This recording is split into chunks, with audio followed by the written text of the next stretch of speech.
A very good morning, ladies and gentlemen. We would like to encourage each and every person to take his seat as we are just a minute away from starting. Take your seats.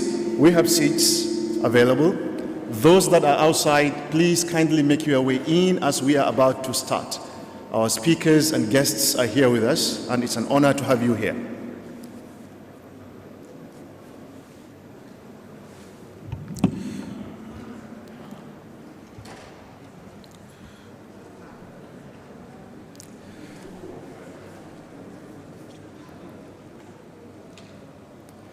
Excellent. Make your way. We have abundant seats over there.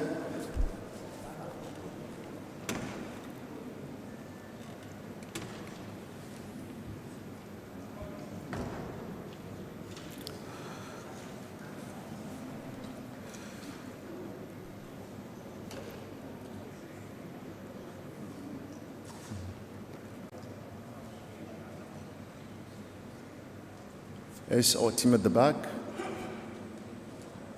Yes, you may wish to close the doors, please.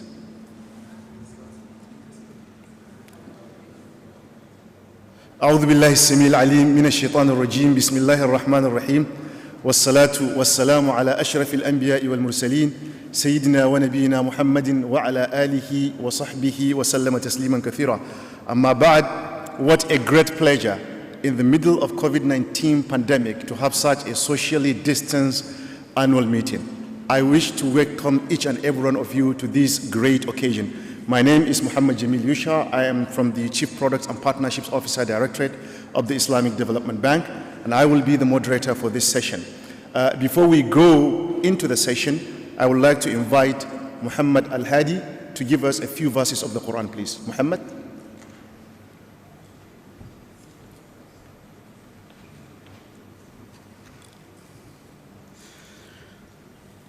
أعوذ بالله من الشيطان الرجيم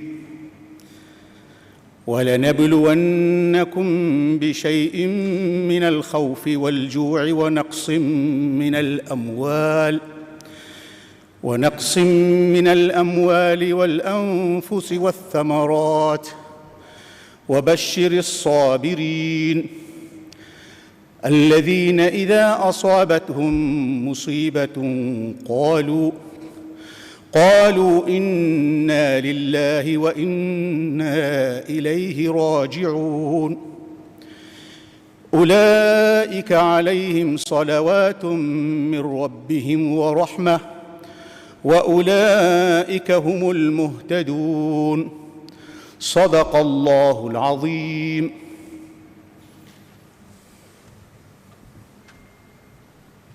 Thank you very much, Brother Abdul Hadi. I wish I knew that these are the verses that you are going to read. And for the benefit of our audiences who do not understand Arabic, the verse that Muhammad Al-Hadi read is about test. وَلَنَبْلُوَنَّكُمْ بِشَيْءٍ مِّنَ الْخَوْفِ وَالْجُوعِ. That we shall test you in life with something about what? Hunger and fear.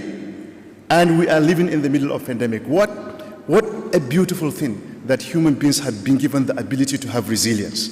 And that is the topic of our discussion today. Without wasting much time, I have the honor and the privilege to invite His Excellency Mr. Nikolov Irkhom Bokovic, I hope I pronounced the name correctly, the Deputy Minister of Economic Development and Poverty Reduction here in the Republic of Uzbekistan for his opening remarks. Can we give him a warm welcome, please? Thank you. Assalamu alaikum wa rahmatullahi. Honorable guests and participants of today's event.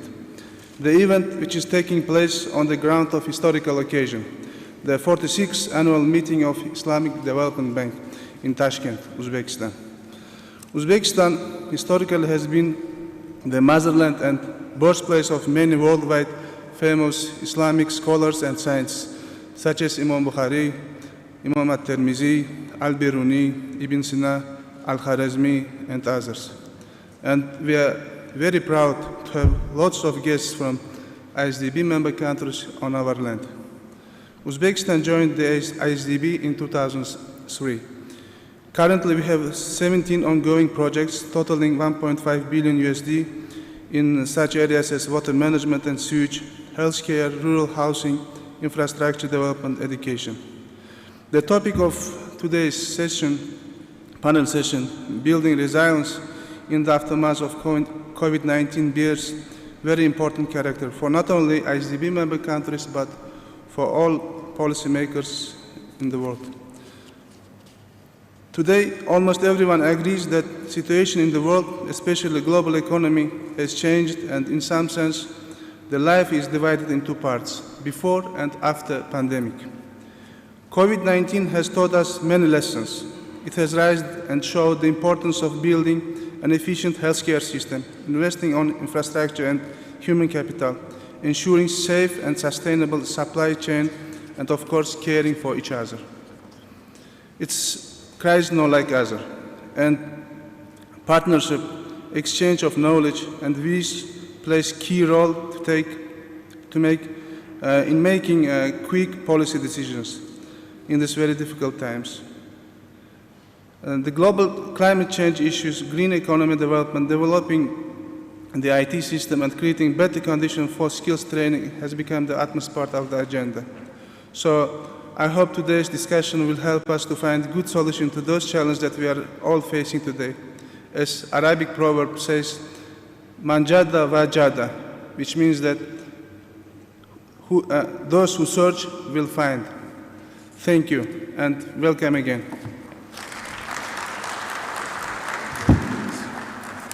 Thank you. You can take this. Thank you very much. Manjada wajada. Whoever strives, he will certainly get an answer. And I'm sure, and I do believe, following our discussions today, despite the difficulty we are going through, I do believe we shall find answers. Next to speak is Mr. Amir Bokovic. Mr. Amir Bokovic represents the president of the Islamic Development Bank here, and he is the acting chief products and partnerships officer of the Islamic Development Bank, a seasoned Islamic financial expert, and I would like to warmly welcome him for his speech.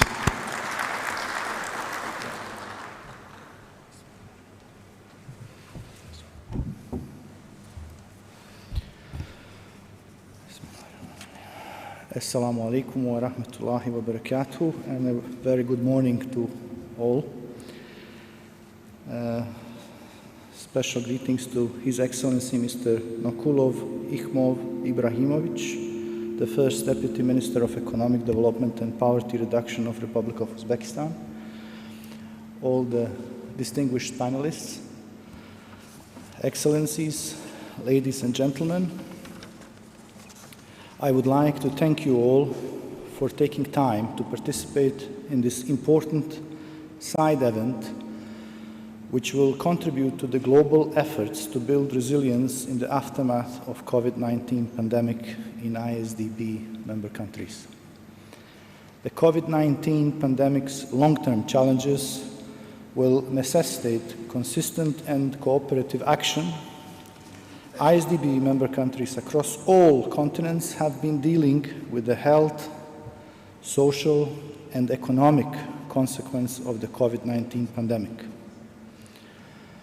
While some governments reacted immediately to COVID-19, others were unable to do so and imposed overly repressive measures, fueling social unrest.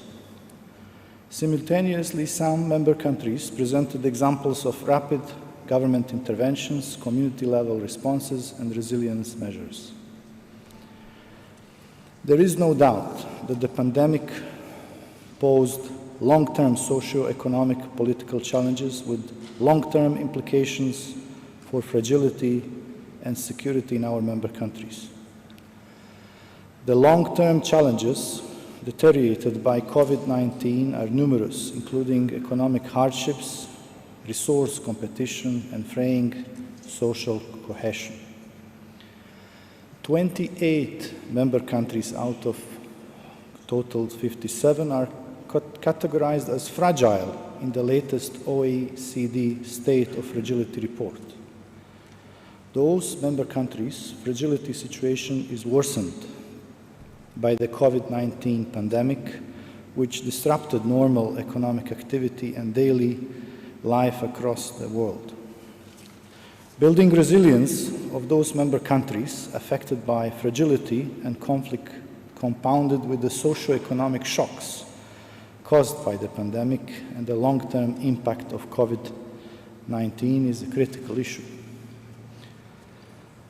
Excellencies, ladies and gentlemen, ISDB has traditionally attached great importance to assisting member countries in addressing fragility, conflict, and building resilience, a commitment that is renewed through a more coherent and strategic policy to these challenges.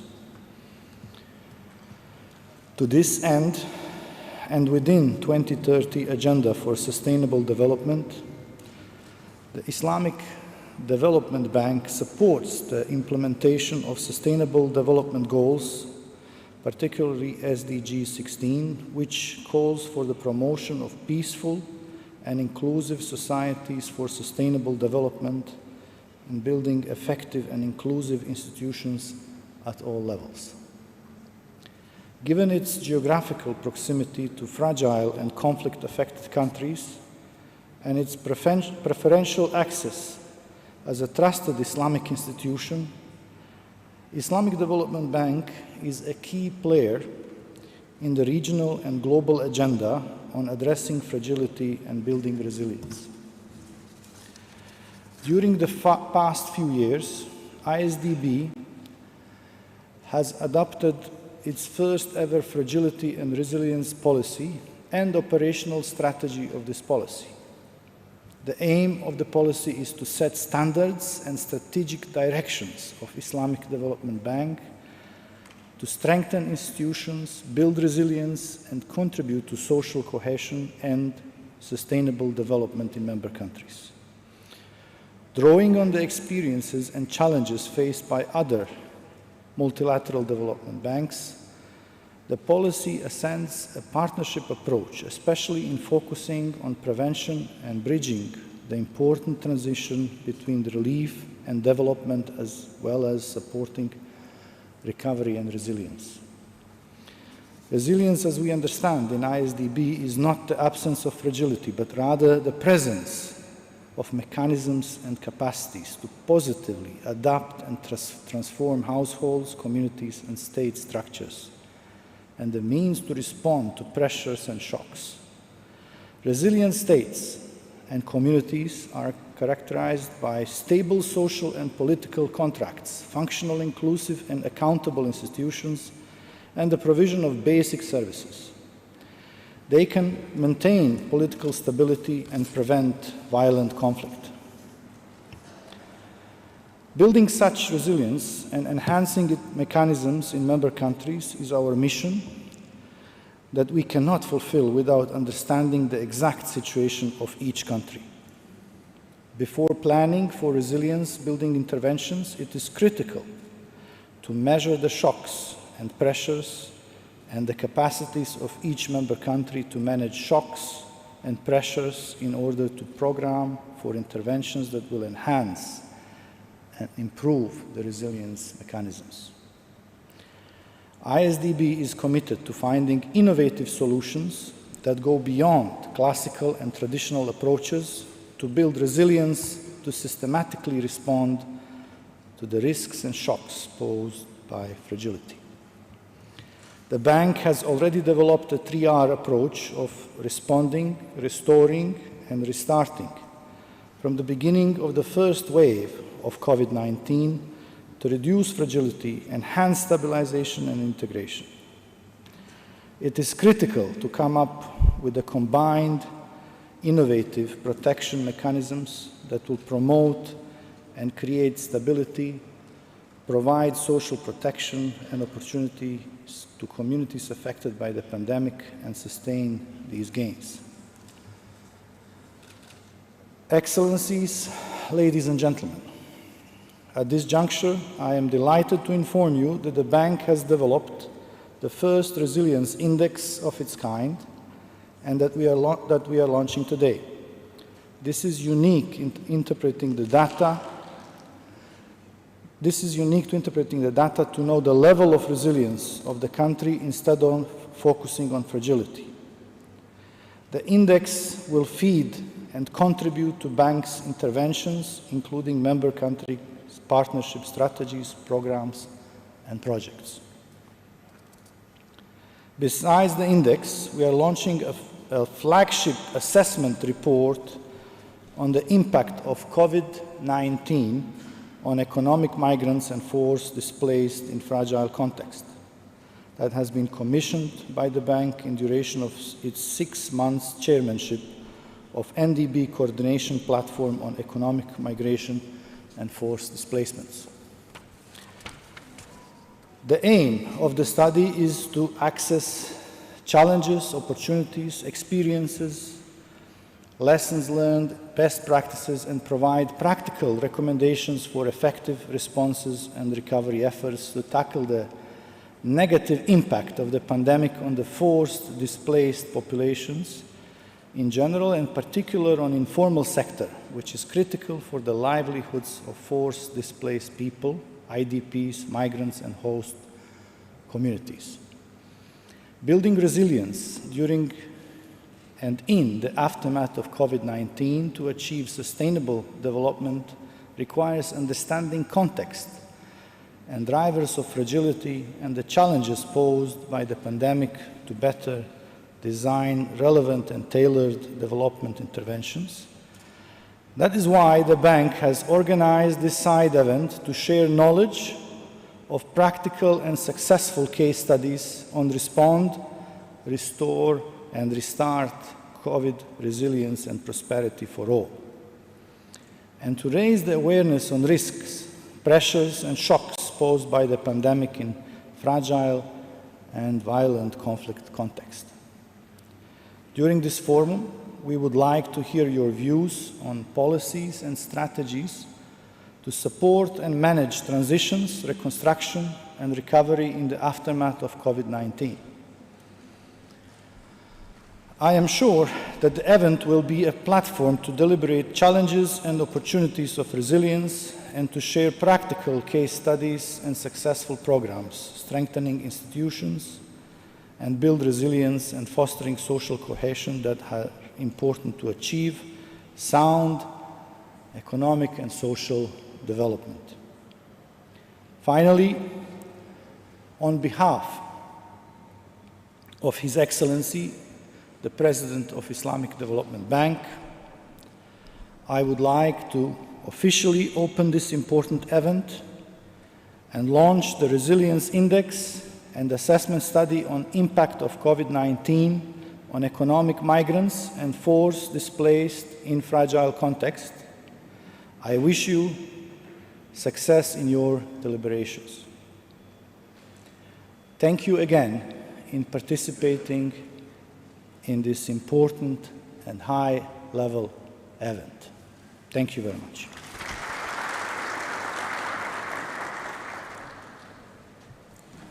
Thank you very much. For those who are just coming, that was Mr. Amir Bokovic, the Chief Products and Partnerships Officer of the Islamic Development Bank, reading his speech on behalf of His Excellency, the President of Islamic Development Bank, Dr. Muhammad Al-Jasir.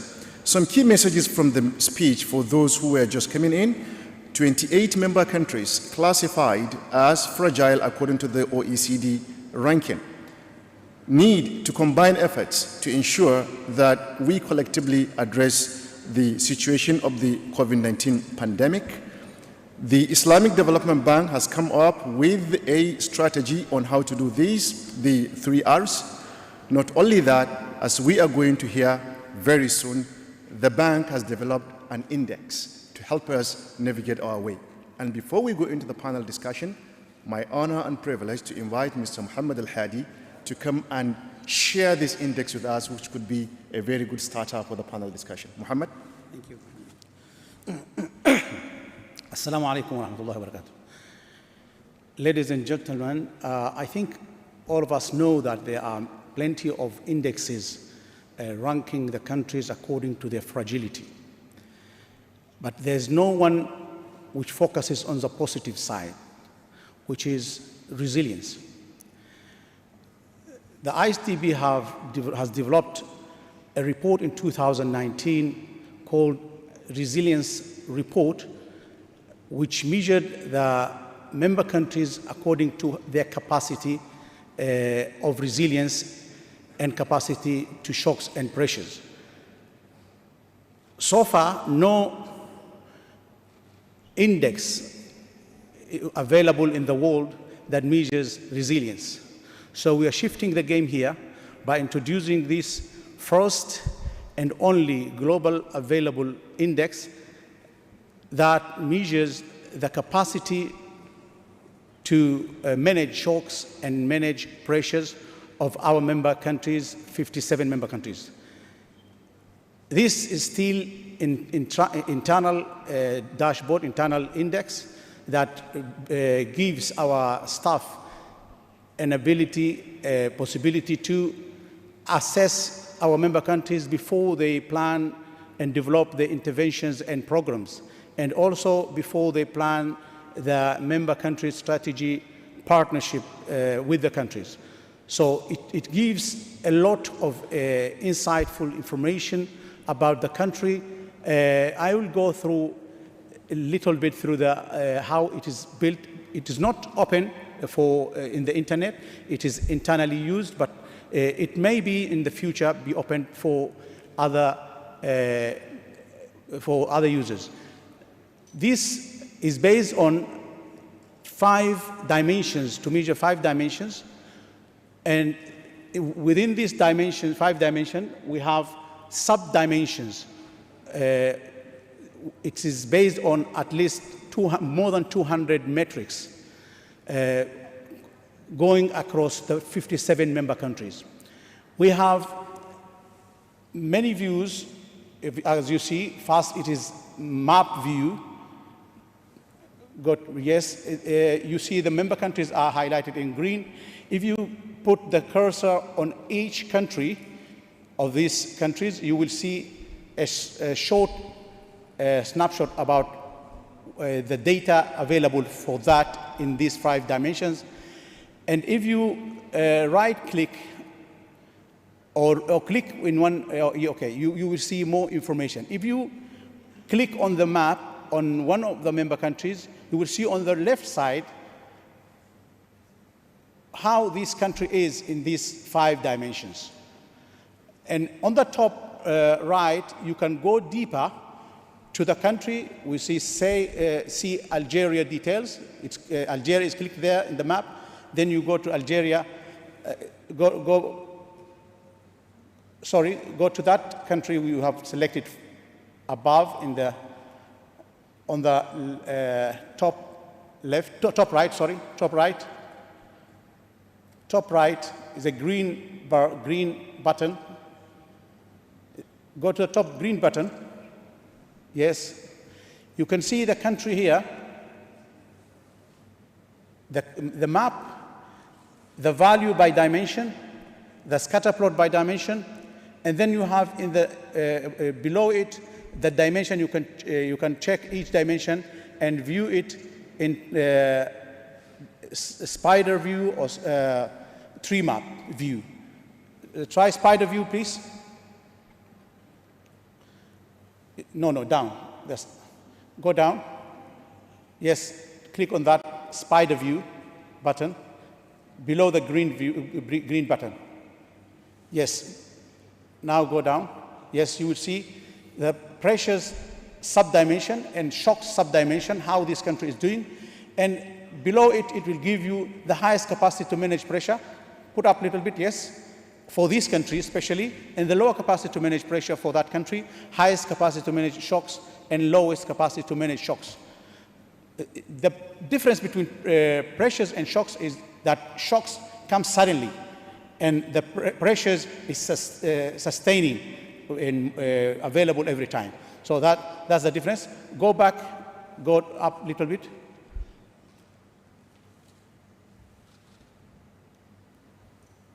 Yes, country dashboard. You have also data view. Then you have bar view. Both, if you click on any country, is same as the map. It will give you on the left side the births of all these 5 dimensions. Then the other part is the data source, where this data, which forms this dashboard, is taken from, all the links and where are they available, and what data is, all are public available data. You can choose the dimension, and you see on the right side all the data on that dimension, or you can select all of them to see the list of the data. So far, the data is based on the available data, public available data on 2020, but will be updated annually, and it will be giving clear picture for each country. I think this is going to help our staff and our member countries as well to understand their capacity to respond to the shocks and pressures. This is based on the definition of resilience that was developed in 2019 when we were developing the report about resilience, the definition of resilience, that is not an absence of fragility, but the presence of mechanisms and coping mechanisms and capacities to transform and respond to, transform their households, communities, state structures, to respond to the pressures and shocks. That's in short. I don't want to go further than that, but it is, this index, it's changing the game of the perspective where we are looking to our member countries, because each member countries, even the lowest fragility, it has its own capacity that we want to build on, promote, enhance, and strengthen. Thank you very much.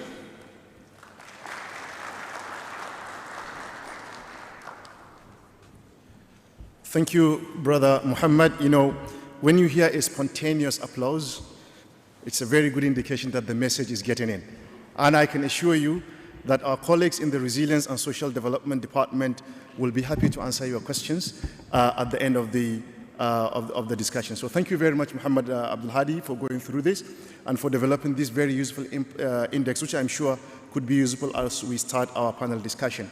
Your Excellency, we apologize for keeping you waiting there. I think we are now coming into the real dish. This was just the starter.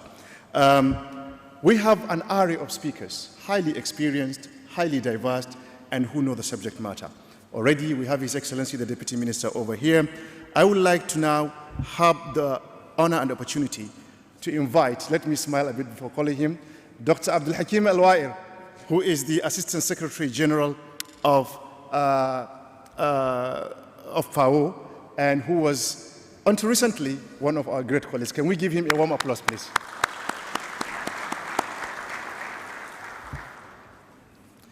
Dr. Obid Khatamov from the Center of Economic Research and Reforms of the Office of the President of Uzbekistan.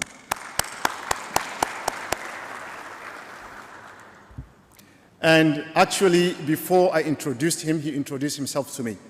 Earlier in the morning, Dr. Abu Bakr Campo is the Director of Health Program at UNICEF. Dr. Abu Bakr.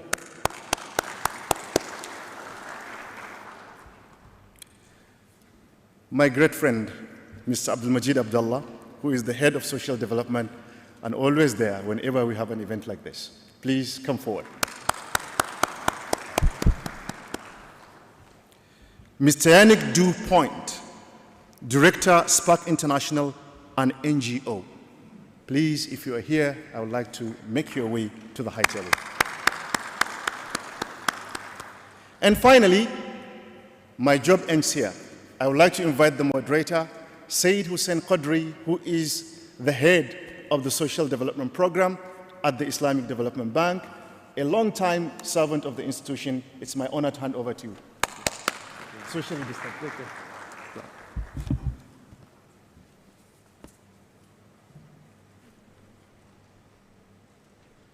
Indeed, assalamu alaikum everyone, and first of all, thank you all for joining with us today. We want to wish the people of Uzbekistan a very happy Independence Day. We're very honored to have you all around to join this very important session on resilience and how it has been impacted by the COVID-19 pandemic and what are the ways in it for us to come out of it. As you can see and you heard from Jamil, we really have a very high-powered panel, and I just want to thank all our speakers who've flown in from all over the world This is one of those panels which almost we've forgotten how to actually conduct because we've been conducting only Zoom-based panel discussions. So this will take a little bit of interesting getting used to it. So as we introduce the topic, I just wanted to mention that how there is no solution in isolation. Building resilience requires building partnerships. So I think what you're going to hear about is exactly that today. Poverty is concentrated in fragile states. In fact, 76% of it are coming in the fragile states of all over the world, 460 million to be more exact. The furthest behind are going to be left even further behind. And we'll hear about SDG 2 on hunger from FAO, Dr. Abdul Hakeem, SDG 3 on health, probably also from UNICEF, SDG 5 on gender. These are the SDGs in which we are beginning to roll back some of the gains that we were making up until now. So to talk about all these issues, this whole panel discussion is going to be interactive. We'll have all our speakers to give their interventions initially, and then we'll have some interactive discussions, questions from the audience. We understand that we have another hour for us to go, but we might be able to sort of squeeze in some more time, hopefully if the organizers don't prompt us. Now, to introduce our panel, just to give the introductions, that His Excellency Norkulov Ilham Ibrahimovic, you are the first Deputy Minister of Economic Development and Poverty Reduction for the Republic of Uzbekistan. Yeah, he's a senior economist who graduated at the Tashkent State University of Economics and has served as senior positions in the Republic of Uzbekistan, including the first Deputy Chairman of the Central Bank of Uzbekistan, a very wide-ranging economist and developmental practitioner. We also have with us really Dr. Abid Hakimov, the Deputy Advisor to the President on the development of economic sectors and implementation of investment and foreign trade policy. And he's also the Director of Center of Economic Research and Reforms, the CERR. And I also want to mention that how it's been an absolute pleasure working with the CERR in organizing this entire event, and we really appreciate all the support that all the economists and all the colleagues have given us.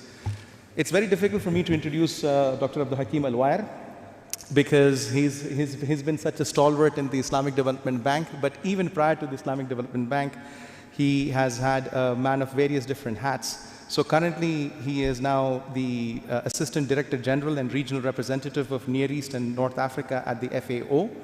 And before that, he was, of course, the IDB's Sherpa at the G20 and heads of multilateral development banks.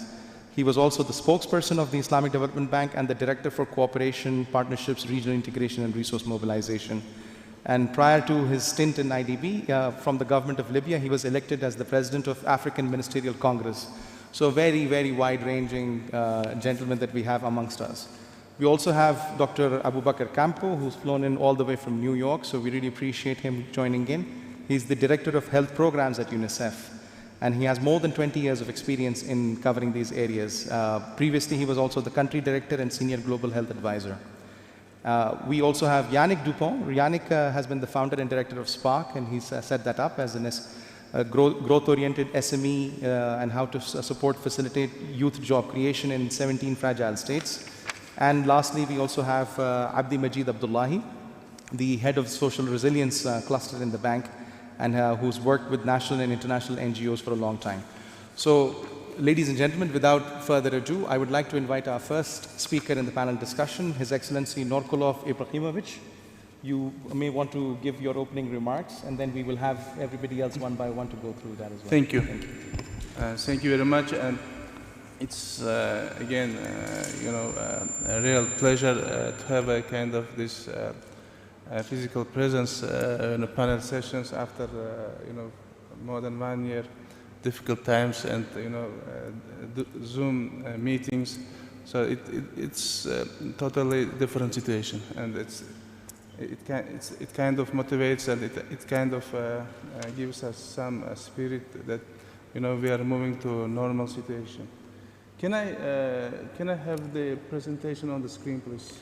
So I will go through the presentation slides. Okay. So, as I came from the Ministry of Economic Development, I found it right that to give some brief picture or some flavor what sort of economic changes are happening in the new era of economic reforms. We call it new era. So in the last 5 years, we started to carry out totally, a new approach, which is leading us to, economic liberalization. These are the market reforms, and being integrated or integrating to the global economy. And in the first part of my presentation, I want to touch on the main macroeconomic indicators and reforms that we are implementing, and what are the changes that are being reflected due to these reforms, and what sort of measures we have taken during the pandemic, and what is the way forward to in the future, so after or in the post-pandemic era. Starting from 2000, can you move to the next slide, please? In 2019, we started huge market reforms. These are the FX market liberalization, liberalizing some agriculture products which was previously purchased by the government, opening the trade to many countries, especially neighboring countries, opening the borders, I mean. Many other factors, they gave us a kind of a big stimulus and a positive impact towards the economic activity, investment activity. And there was some pressures on the macroeconomic stability side, so because of some depreciation pressure and some inflation, but nevertheless, thanks to coordinated macroeconomic policy, we were able to control the situation and bring the inflation level and stabilize the situation in the FX market in a relatively short period of time. Reforms that we started, in the context of the market reforms, they allowed us to avoid huge, very serious, serious negative outcomes of the pandemic. And if you see from the chart, Uzbekistan was able to keep minimum but positive level of the economic growth even in the pandemic period. So what are the key reforms that we started to take during the last 5 years? These are, as I mentioned, the reforms in the banking system, FX reforms in the tax system. So we had very fragmented tax and different forms of taxing. So it was very difficult for the business, and we started to unify, we started to improve the tax administration. And one other important step that we took, that it was becoming open. Uzbekistan was among the only few countries that didn't publish key macroeconomic indicators, only a few countries. And so that was one of the first things that we started at the beginning. So we started to improve statistical capacity, but at the same time publish the key macroeconomic indicators. We realized that very important factor in improving the business climate and investment confidence is ensuring the proper rule of law and property rights, and strengthening the legal system in this direction. So we started to take serious practical measures and strengthen the legislative acts in this direction. And so macroeconomic policy, as I mentioned, started to improve. It started to be, like in a coordinated way. Huge institutional changes started to happen in the context of monetary policy. Central bank started to move to inflation targeting, new laws on central bank and banks and bank activity in the FX, foreign exchange market law. So they all were adopted, and independence of the central bank is ensured. But at the same time, as I mentioned, the Ministry of Finance, Central Bank, Ministry of Economic Development, we do a kind of a coordinated action, so in order to make to run a better macroeconomic policy. Good change started to happen on the fiscal side. I mentioned about the tax reforms. The budget has become more transparent, more open. and it's very like citizenship friendly in the context that the budget process itself started to involve to ensure the active involvement of the people in the process of budget planning. And so I will not be talking too much about these reforms, but it's just to give some better understanding. And here we can see, what changes. This is the doing business ranking of Uzbekistan. So that's thanks to the reforms, we see better improvements in almost all areas. And this is one of the fact that the reforms are giving their results, and it's being also taken into account by international community. And so moving to the to today's topic. So during the pandemic, of course it was as I mentioned, like many economists mentioned, this is a crisis which didn't have a kind of the similar ones in the past. So the shock came from both supply side and from the demand side.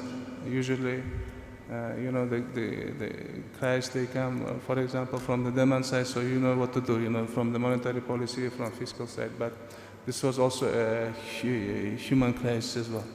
So it was a totally difficult situation. So what we did at the beginning on the fiscal side, set up an anti-crisis fund to have to be more operational, to be more flexible in order to make quick decisions to finance the very important actions. And for example, at the beginning of the pandemic, the quarantine, they were implemented very strong quarantine measures, very strong. But for this, during this short period of time, we were able to build new hospitals, to create like more than 25,000 beds. Just in Tashkent city and around the Tashkent city, we built like new quarantine zones, and new world standard hospitals that allowed us to, to respond to difficult situation in an appropriate manner. And what we did for the real sector of the economy, we provided tax exemptions, tax holidays. On the monetary policy side, they were like according interest rate cuts accordingly with the inflation dynamics. The deferrals for credit payments also were provided. So from one side, we were able to keep alive the business, but from the other side, this allowed us to avoid long shutdowns and return the people to their workplace. On the social policy side, it was actually a kind of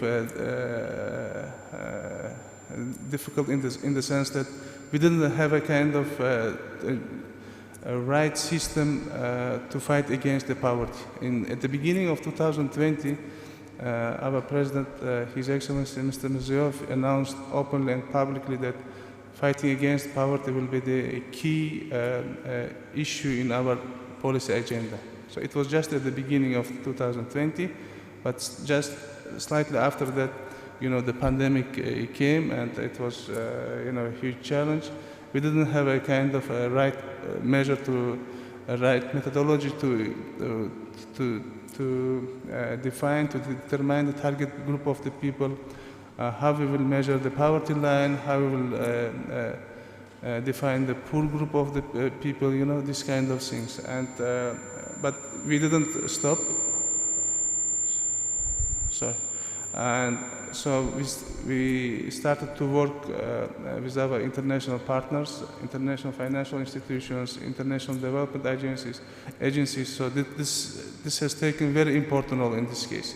First of all, so most of the speakers, they mentioned the partnership played a key role. partnership play key, because, as I mentioned, it was totally new crisis. No one knew what to do, to be honest, and so exchange of the information, exchange of the knowledge, and not only getting the technical assistance, but getting the opinions and information was very important in this. So I'm running, so I will be very short. And for that, we started to move, in a new direction. We started to implement a new methodology to measure the poverty target group of the people, but at the same time, we didn't sit like quiet or calm. We implemented, our own method, like we call it Temir Daftar or Iron Book. So that was the book which was, registered by local municipalities in order to keep the list of the people who suffered during the pandemic. And so other, targeted group of the people, they were able to get support from the government. So during the pandemic, we increased the number of the people who got the social support by 2 times. So the budget expenditure will also increased by 2 times. So this is very in a nutshell, in a short. So if you have any other questions from this, so I will be happy to answer. Thank you. Thank you very much, Your Excellency. I think this does deserve a round of applause in the very comprehensive manner, both on economic and all other measures that the government has taken to ward off this prevalent and this lingering pandemic. Dr. Alwayer, if you allow me, maybe we'll stick with Uzbekistan theme and we'll go to Dr. Obid first, and then I'll come to you to talk about FAO and SDG 2 and all these items. So I wanted to introduce also Dr. Obid. Dr. Obid, what would vulnerability and resilience issues mean for Uzbekistan and in the region as well? So if you can elaborate on some of those points in your remarks, that would be really great. Thank you. Assalamu alaikum wa rahmatullah. Dear participants of this very honorable conference today, I would like to talk about the resilience issues of the region, and we will show what we need to do further in order to enhance the resilience issues of the Central Asian region. Please, presentation, please.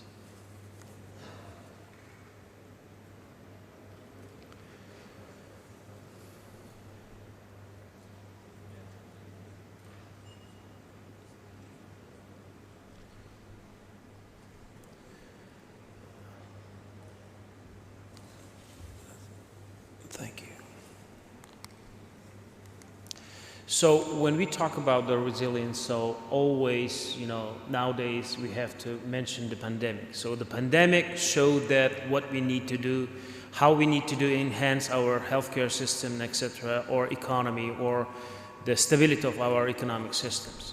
So as you can see that when we looked at the what changed in the region when this pandemic happened, that from January, July to 2020, so due to the distortions to the global supply systems, as you can see that we had significant changes in our external trade. So the exports in Uzbekistan fell by 22%, and in Kyrgyzstan also about 22%. We had the significant decreases. So the trade remittances for the Tajikistan, which is a very significant share of the GDP, as you can see that it's 27%, in Kyrgyzstan it's 28%, decreased sharply and significantly worsened the welfare of the people. So according to the study of the IMF, as you can see that in 2020, during the pandemic time, at least 1.5 million people in Kazakhstan and about 1.8 million people in Kyrgyzstan were on unpaid leave. So why? Because these countries first started the pandemic, we didn't understand, and when we let the people to the unpaid leave, we didn't know how to enhance the social security system in order to give them the money, because as you can see that in these countries there's high share of the informal sector, especially in the employment, so it didn't allow us to value who is the real person who is in need. So if you look to the anti-pandemic packages of these Central Asian countries, you can look at this like the 2 parts of this, all packages. So the first package goes to the government measures was related to the healthcare sector. So in all, whether it's like Tajikistan, Uzbekistan, or Kazakhstan, or Kyrgyzstan, so you can see that in every one of these countries, they had huge packages of health improvement of the healthcare sector. So if you look to the Uzbekistan, we had about 250 million package in order to enhance this healthcare sector. Kazakhstan, about 1.3 billion. In Kyrgyzstan and Tajikistan, about $160 million packages were implemented. So the second package, as you can see, we all took this package very generously in order to what the measure was aimed at minimizing the negative effects of the coronavirus on the economy. So what happened during this coronavirus pandemic to the region? So if you see the economic indicators, so the regional gross domestic product decreased from $300 billion to the $291 billion. So as you can see that the significant decrease happened in the Kyrgyzstan. So the gross domestic product decreased about 9%, and in the Kazakhstan it was 2.6%. So as you can see that these three countries like Uzbekistan and the Turkmenistan and the Tajikistan, they still remained at the positive growth rates. And as you can see that the investment inflow to the foreign direct investments to the Central Asian countries was about $20 billion. So at the below, as you can see that in every country, except the Tajikistan, so as you can see that the trade significantly decreased. So next, as you can see that after the recovery, so as a result of these packages, so in 2021, as you can see that we started recovering the economy. So as you can see that except the Kyrgyzstan, all these countries are doing well right now. So the Kazakhstan growing 2.2%. So they're considering the size of the economy of the Kazakhstan, 2.2% is not bad. So the Tajikistan is about 8% growth we see in the first half of the 2021, and the Uzbekistan is about 6.2%. As you can see that these packages give the good stimulus to the economy of these countries. So if you look to this, when we analyze this resilience of the economies of the Central Asian countries, we came to this conference with one message that collaboration is the key to the sustainability and the resilience. So regional cooperation is one of the main determinants of improving the resilience or the stability of our economies. So that the countries of the region provided each other with the humanitarian assistance, secured the corridors for the movement of the food, medicine, and medical supplies, energy resources across the state and borders, which allowed our countries to overcome the challenges of this crisis. As you can see that when our President Shavkat Mirziyoyev also, when he made the speech in the United Nations General Assembly, he also proposed that every country, they should take some sort of minimal responsibilities during this kind of crisis time. So for example, we have seen that most of the countries, in order to protect their citizens, what they did, they start closing the transport corridors, which significantly affected some economies when they wanted these essential or the important food items. And third, consultative meetings of the heads of state of the Central Asia. So the president, proposed several measures how to improve this, the stability and the resilience.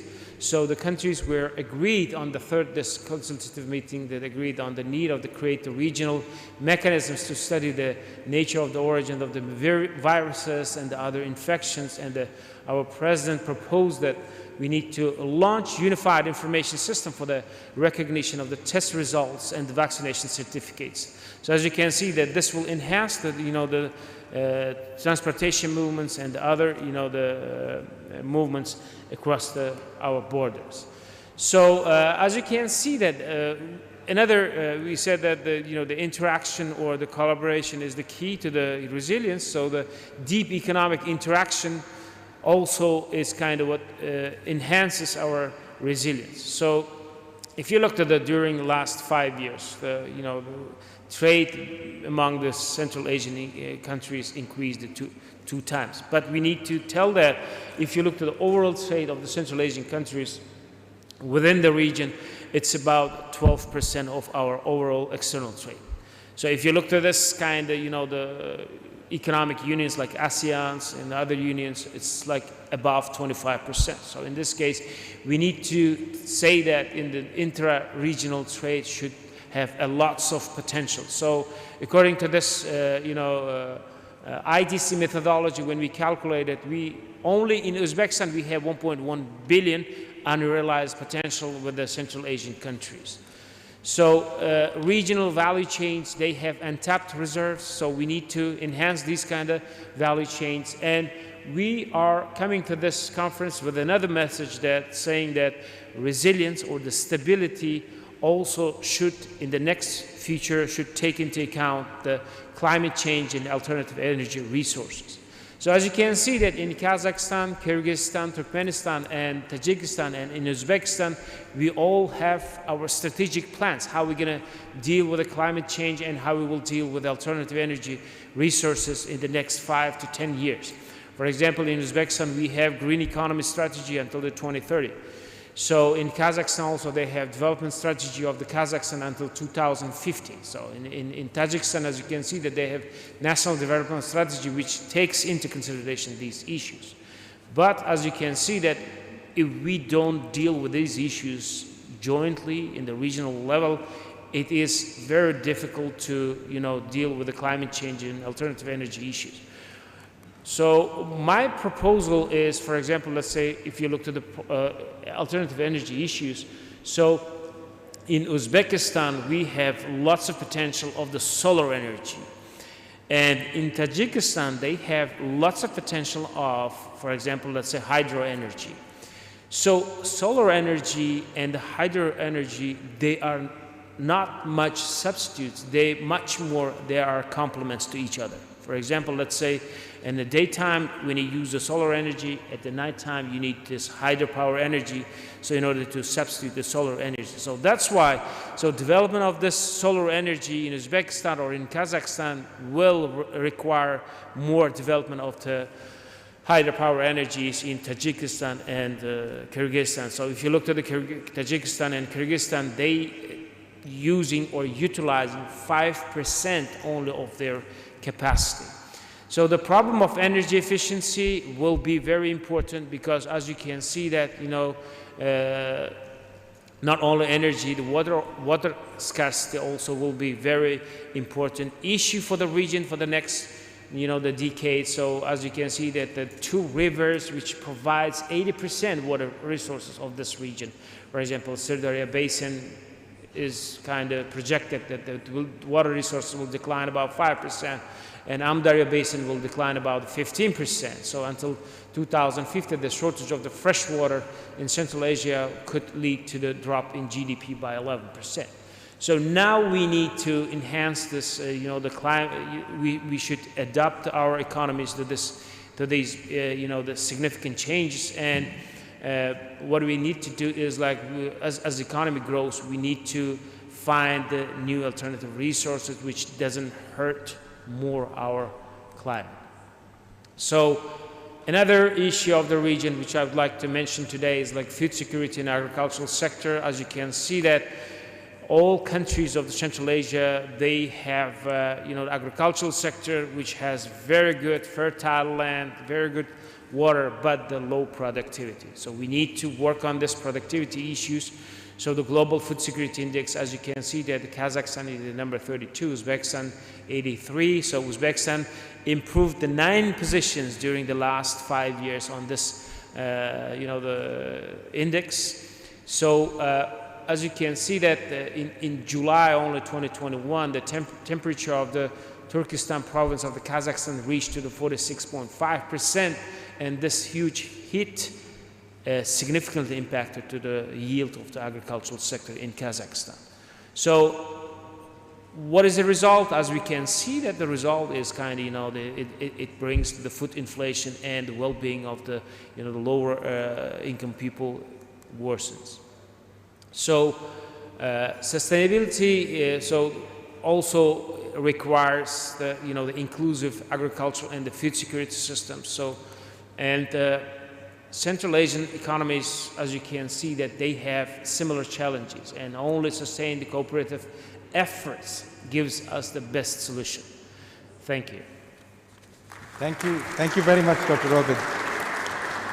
Thank you so very much. You gave a comprehensive overview of the region and some of the principles and drivers of how to combat these issues. And I was really struck by how well you integrated SDG 13 on climate action, and also set the stage perfectly for Dr. Hakeem Alwayer to talk about food security.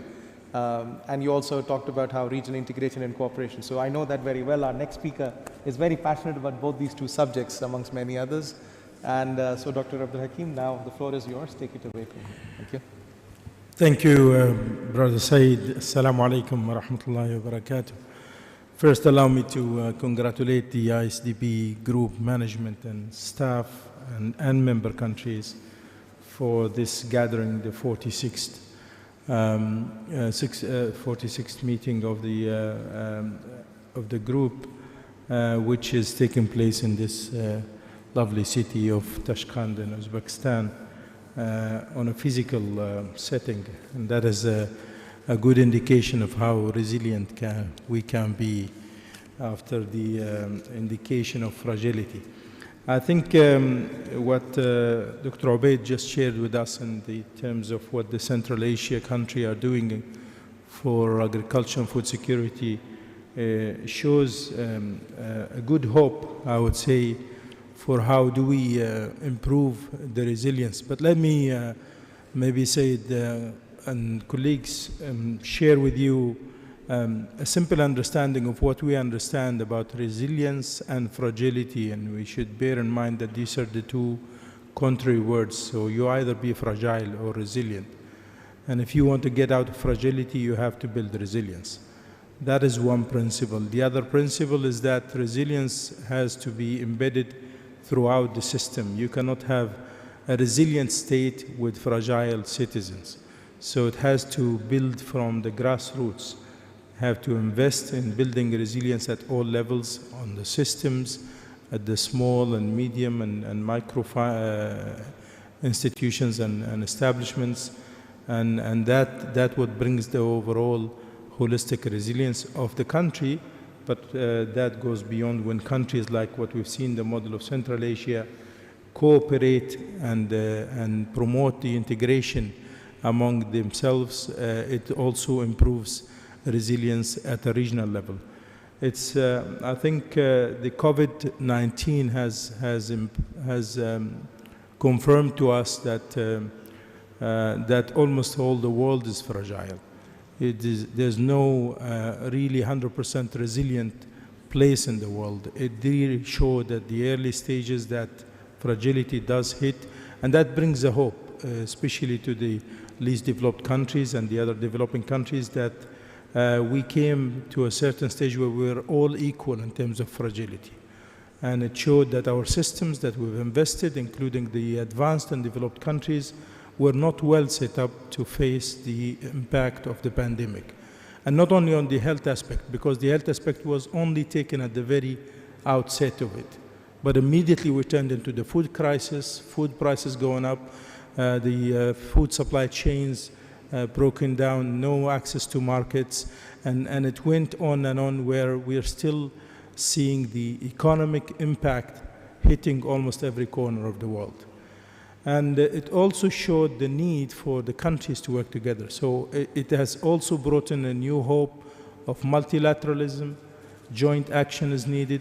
There's no way for one single country that can get out of this crisis. We see the proposals of the heads of states consultation session that Obaid just shared with us, and His Excellency Bokovic, on how they interact with each other as a region, because they know without the support of the region and the regional integration, they won't be able to survive a long-term crisis like this. Let me share some of the figures globally on how the impact before COVID was, just to show that the world was already going through a crisis, and then what happened through the COVID and what we can do after that. Prior to the COVID, the world's food security was in a precarious situation. In 2019, which is just before the COVID starts, 2 billion people did not have access to enough food. So there was an issue of quantity, out of which 650 million people faced hunger. And here we talk about food safety and security, so it's also the quality of food available. Now, immediately after COVID, as per the SOFI report that FAO issues every year, these figures went up from 2 billion to 2.37 billion of people who did not have access to adequate food, and over 800 million of people who faced hunger as a result of the COVID. On top of that, we should not forget that we were facing the extreme weather conditions, the climate change, and the other challenges, and where the economic fallout of the COVID-19 has hit harder at the time when the world was trying to recover or try to find a way to get out of the other global challenges. But then a very important aspect that I have mentioned earlier, that this crisis has brought in a great hope that we can work together. And we need to work together in a more open manner and look at when the vaccination campaign started with the GoVax and the G20 supporting it, the world said, including developed countries and developing countries, if we don't spread the vaccine all over the world, we will not be safe.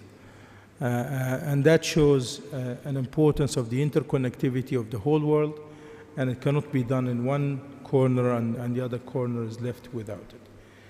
Building resilience needs a holistic approach, and it does need more and more of joint action, one that addresses multiple and overlapping shocks, and also addressing underlying factors of vulnerability, especially to the most vulnerable rural areas. Actions must include understanding of multiple risks that come from climate, other natural disasters. Today we're also facing what we call fragile states as a result of conflicts and instabilities, which is another added area of fragility and diminishing of resilience. One Health is an aspect that FAO promotes, and it is looking at the health aspect in a wide perspective between the human health as well as the animal health and the plant. And it's a very important aspect to look at it broadly in order to strengthen the resilience of fragile states. The future of rural communities, and it's very important, depends on agricultural strategies, with resilience built in from the start at those strategies. And if it is not done that today, if we look at most of our member countries, specifically the OIC member countries and the ISDB, very much depend on smallholder farmers. And those smallholder farmers are usually not very resilient by themselves, and they need a full food systems that supports them. Economic growth, including resilience, building to multiple threats will allow us to achieve the SDGs faster. Investing in agriculture and food security and food systems in general must integrate the management of multiple and increasing shocks. And here we come back and combine, while we're providing employment, we have to look at all these shocks of the climate, change of the weather, water scarcity that's hitting everywhere, more and more saline soils growing in the region, and those directly face or impact the productivity from the agriculture and our capacity to produce more food. And that, of course, brings to the question of whether we can build resilience on the long term of providing secure food supplies, or we face fragility worldwide. One such systematic risk is the COVID pandemic, which is, of course, an aspect that has brought in many lessons to the whole world. I'll conclude by some of the actions that FAO took as a response to the COVID-19 in terms of how do they address the needs from the prerogative mandate of the Food and Agriculture Organization into looking at zero hunger, but also promoting resilience in the food supply chains. The main response strategy is guided by principles of continuing humanitarian action, because we are also responsible for supporting immediate food supply for hunger and crisis areas, but also pest control for like desert locust and others that directly impact on the food production. And also understanding additional needs brought in by the new shocks and working towards building back better. How do we rebuild or restart in a better situation than where we were before? This approach works under 4 priorities, and those are data collection and analysis to guide action, and that is one essential task that FAO does all the time and produce these annual reports of showing where we are, including the NDCs, that some of them are referenced to the index that Muhammad Al-Hadi shared with us earlier on food security. Also preserving critical livelihoods, assistance, and safeguarding supply chains, and lastly, preventing the transmission along the food chains. And that is, of course, falls under regional integration, where we ensure that food chains are not interrupted or supplemented by a full regional aspect. One last point is that this will not be possible for any single organization, institution, or a country to do. Partnership and cooperation remains an aspect that we need to promote deeper and focus more on actions towards building resilience at the grassroots, as I stated earlier when I started. I look forward for further discussions on this, and I have a few questions to the colleagues, speakers here, but we'll come back to the discussions later. Absolutely, Thank you. absolutely. Thank you very much, Dr. Hakeem Alwayer. I don't know how you do it for someone who just arrived 2 hours ago in Tashkent to speak so eloquently, but I really appreciate the fact that how you brought about ways in which we're equal and unequal. We're all equal in terms of being vulnerable to fragility, and we're unequal in terms of our vaccine divide that we're witnessing right now. So I think these 2 points definitely did resonate, and of course the food security systems, food supply chains, and how it drives up fragility overall, and the only way to combat that is through comprehensive cooperative means as such. So thank you very much, Dr. Alwayer. I want to next call upon Dr. Abu Bakr Campo from the UNICEF to present another different interesting dimension on the impact of fragility and from the most vulnerable, some of the most vulnerable segments of society, our children, and our focus over there, and particularly wanting to zoom into some of the health impact that happens. ISDB and UNICEF have been long-standing strategic partners. We are also operating together with the Global Muslim Philanthropy Fund for Children, and we have a number of activities in various different parts of the world. Also, yesterday, as you may have heard, we visited some sites in Tashkent and around Tashkent. So we've seen, if you wanted to elaborate a little bit on the work of UNICEF in these areas and how these things are impacting some our most vulnerable segments of society. So over to you, Dr. Abu Bakr. Thank you. Assalamu alaikum, and thank you very much. I think let me start with first that to thank the government of the Republic of Uzbekistan for inviting us. I think they have made significant investment in the health sector, which allows us all to be here in Uzbekistan physically and to participate at this meeting. And also to thank the ISDB for inviting us and having UNICEF part of this meeting. Since the beginning of the pandemic, let me give you some figures to give you a little bit of perspectives. In 2019, or at the end of 2019, the estimations of the under 5 mortality was that we had about 5.2 million deaths of children under 5 around the world. But we estimate that during the pandemic, after the pandemic, that an additional 5 million deaths have been added. It has basically brought us back 10 years ago to 2010, where we had around 9.8 million deaths for children under 5. So it's really a setback of a decade of efforts done globally on reducing under 5 mortality. The pandemic as well has put 142 million children, into monetary poverty because the parents either lost their jobs, didn't have an income, or got sick, or even died of COVID-19. And there were about 123 million children since the start of the pandemic who have not yet studied a single day or have not been in school a single day, 123 million globally since the beginning of the pandemic. I think these figures alone show the impact of COVID-19. I will leave it to the bank to give us the figures of GDP impact just because of COVID-19. And yet, even up to today, we still refuse to look at the health sector as an economic sector.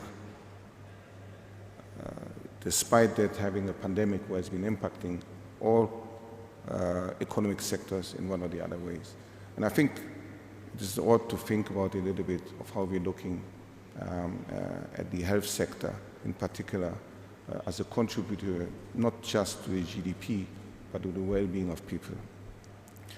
I think, as it was said before, resilience is not just about injecting money into different services. I think we need to build systems. We need to strengthen systems at every single level.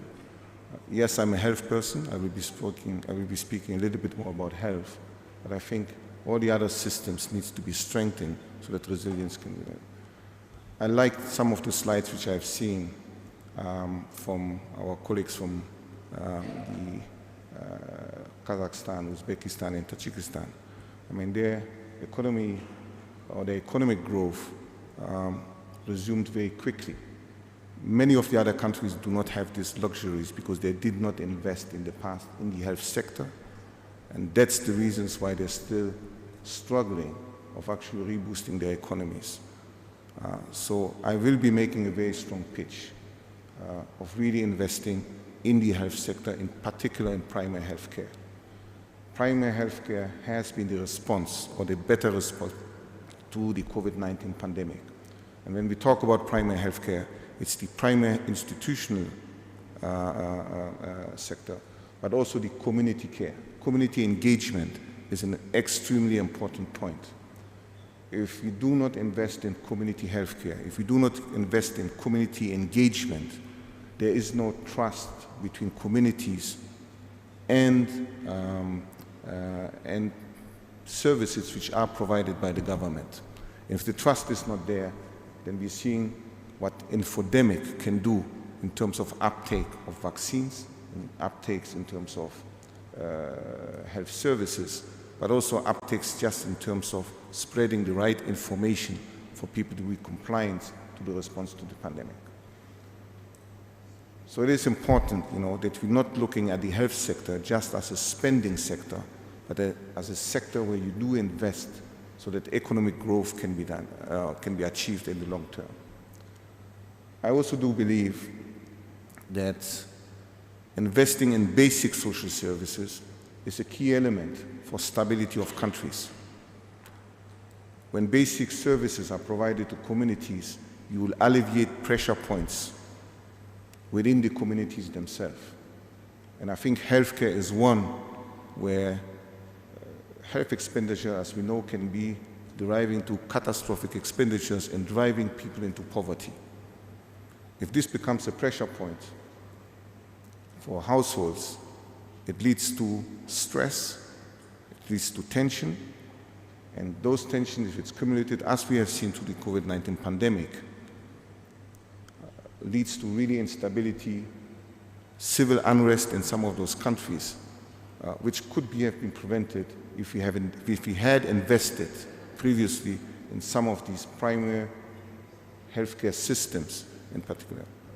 I would like to stress one point, and I think I admire what has been done in Uzbekistan. I have been here for a couple of days. I have been visiting, some of these facilities here. And I think there has been a remarkable work previously, pre-COVID-19 pandemic, in investing in the human resource for health infrastructure.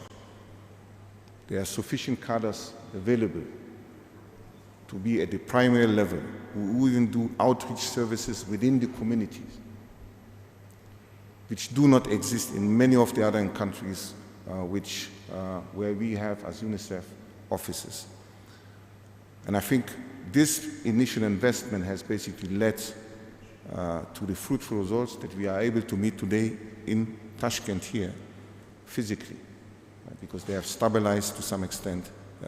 We are not yet out of the woods globally, because, as it was said before, we only will be safe if everyone is safe.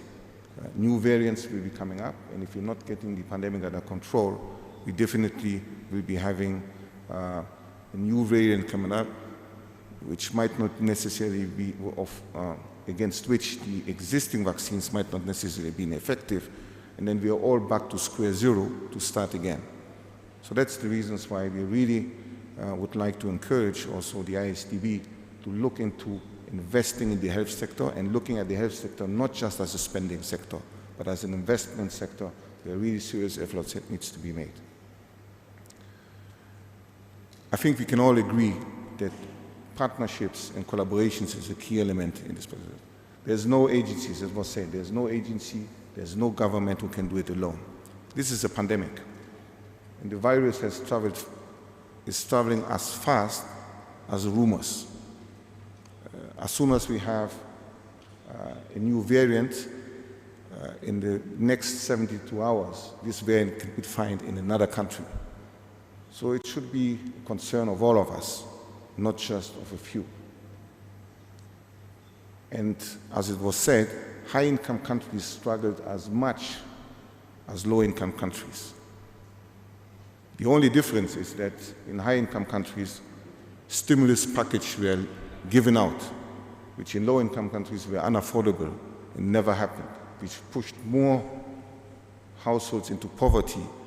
And poverty is the biggest disease, as far as we are concerned in UNICEF, which drives the biggest problematic for children and women in many of the countries. Some of the solutions, we like to talk about innovation, but I would really like to stress a point here. Innovation cannot replace the essential basic social services or infrastructure that needs to be in place. Human resource is one of them in the health sector, needs to be available. We have tried very hard digital learning with to some degree, some positive results in many of the countries. But there is a digital divide, even among countries. We have seen that in countries that, even despite the technology, if internet is not provided free to everyone, you might not be accessing digital learning, distance learning, impossible to do. If electricity is not available, in the most remote areas, or any kind of clean energy, I heard just now about solar energy. If it's not available and made accessible to people, digital learning will be also difficult. I think that brings me to my last point, which is the activities which we are doing within UNICEF. I think yesterday you have been able to visit a school, a preschool within in Uzbekistan here. We do have a program which we call GIGA program, which is basically trying to connect, and I think we thank the Islamic Development Bank, who has been part in many of the countries to join us in this particular project. We are trying to connect schools, where we have an IT, an information technology algorithm, which can basically demonstrate on a map which school is connected to the internet or not. But these needs investments to make internet affordable and available everywhere, to bring energy to every single place so that tablets can be charged, that computers can be connected to the system in itself. So there are solutions which are available, but it needs global corporations. It needs global financing to basically make these innovations or bring these innovations closer to people in the sense. On resilience, and I think I would like to finish my point on resilience in this sense. It is important that we do not look at resilience just for countries, communities to survive. They should live. And for them to live, I think the first step is to invest in the basic social services which the country has. And for us at UNICEF, one of the most important basic social services, or two, and I'm saying this with quite humility, it's health and education. If governments do not invest in those particular sectors, really strengthening the systems to make them affordable, accessible to everyone, we cannot talk about resilience at the end of the day. And I'm glad that the Islamic Development Bank has really brought this to the forefront so that we can talk about resilience, but it should be leading to greater investment into those particular sectors which are usually not necessarily be considered as economic sectors of the society. Thank you, and back to you. Thank you very much, Dr. Abu Bakr. We can all agree that that was a very forceful intervention, and bringing the discussion back to basic social services, basic institutional items. Innovation and everything is all brilliant, but let's also stick to the basics. And it's not always about money. It's about the will to act, and it's about the will to build institutional capacities and strengthening those systems. So we couldn't help but agree. Abdi, if you allow me, I will continue to temper a little bit with the order again, and I want to invite Yannick at this stage. Yannick, as some of you may know, has been a very important strategic partner. He's the director and founder of Spark. And one of the questions that always comes up is that what was the spark that led to the spark? And how are you operating in the pandemic? You have a very wide range of countries that you're operating in, MENA, Sub-Saharan Africa, and Europe. How have these things been different in your experience, and any ideas and successes that you would want to share with us on that front? Yannick, I invite you. Thank you. Well, let me start by thanking the organizers for this almost first physical event that I'm again attending. I really appreciate meeting people again in person. A lot of my friends here today that I haven't seen for a year and a half. So I think that's that's really magnificent. And also when you speak about lesson learned and what we learned from the pandemic, I think exchanging it through storytelling and meeting speaks much more very often than just the pure facts.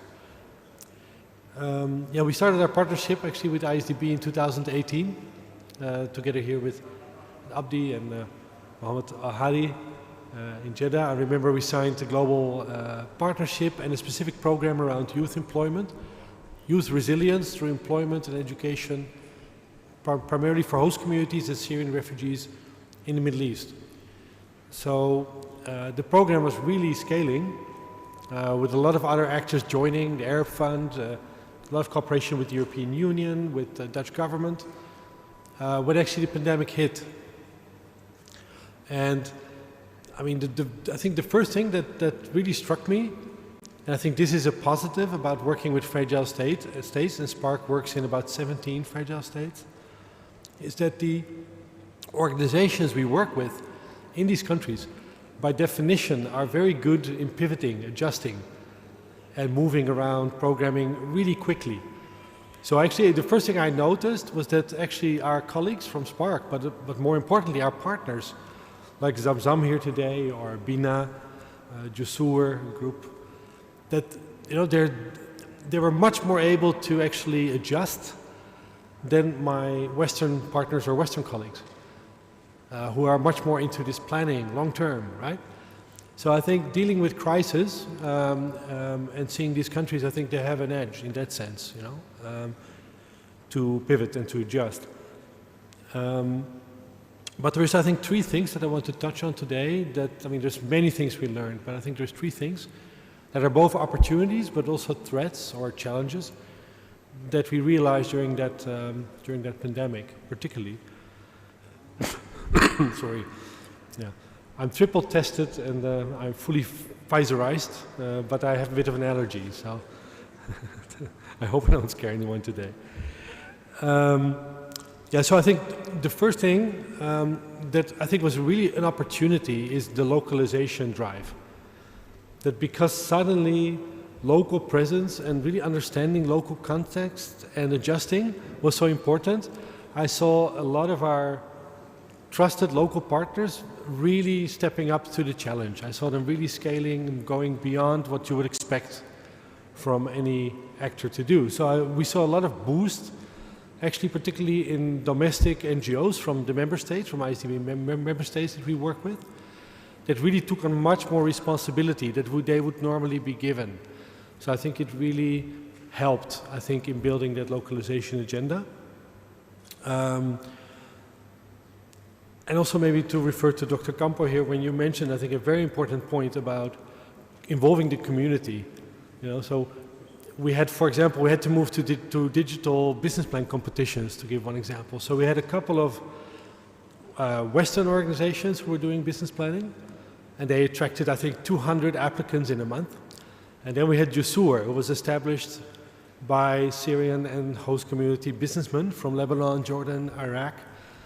And in the same month, they had 6,000 very good young entrepreneurs that were going into the program because they were a trusted community partner, they had the outreach, they had the business community on their side. And so they were really able to grab the moment, to pivot to digital, and to really capture the mass, let's say. So localization. The second thing that we of course noticed in all our programming, and it's mostly again education and entrepreneurship, SME development, is the digitalization. So I think this was happening before COVID already, the investments in going digital, but now it suddenly became a necessity. And so that had a practical angle. You saw suddenly our investments with universities in Turkey, for example, and in Iraq and in Jordan, in moving universities online, it just skyrocketed. Server equipment, software, training of teachers. It's a whole other way of teaching online than teaching in a class. But also in terms of legislation. So whilst in Iraq, the year before, we had discussions with the government about how to recognize blended learning. And I was told, oh, no, this is not possible. We don't. Suddenly, there was this massive movement coming up from rectors from Iraq and the government saying, oh, wait a second, we need to think about this because our kids can't be just offline. So I think digitalization got a boost. That was very good. And the final big, I think, opportunity was partnerships. So especially the combination, and I think I would say in crisis, you know, parties come together.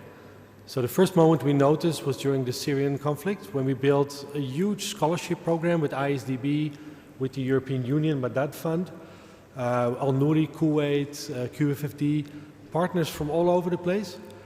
60 million, largest scholarship program for Syrian refugees in the Middle East. I really like that because it really brought everyone together around one table to focus on one objective.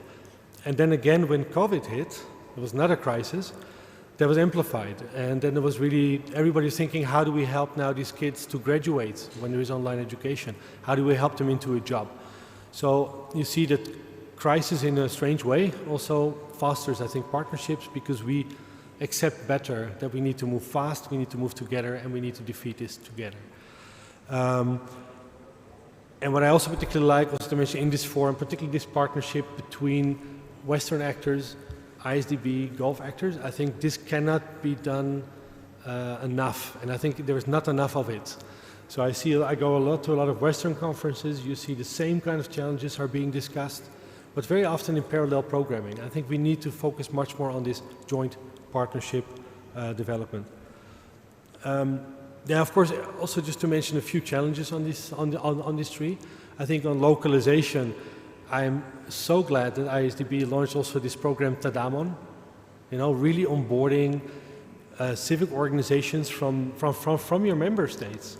You know, why give space to international NGOs as Spark if you have great domestic capacity built on it first? I mean, they are amazing in many of these countries. But you'll be fighting, and we are fighting, very often big vested interests. So the moment you talk localization, it means a transfer of power and money from international actors to domestic actors. That's not without a battle. So to give you one example, in Holland, we managed to change the bylaw to make direct grant awardees possible from target countries, so domestic NGOs, to apply directly to the main Dutch funding. And Spark was lobbying with Parliament, with 3-4 other NGOs.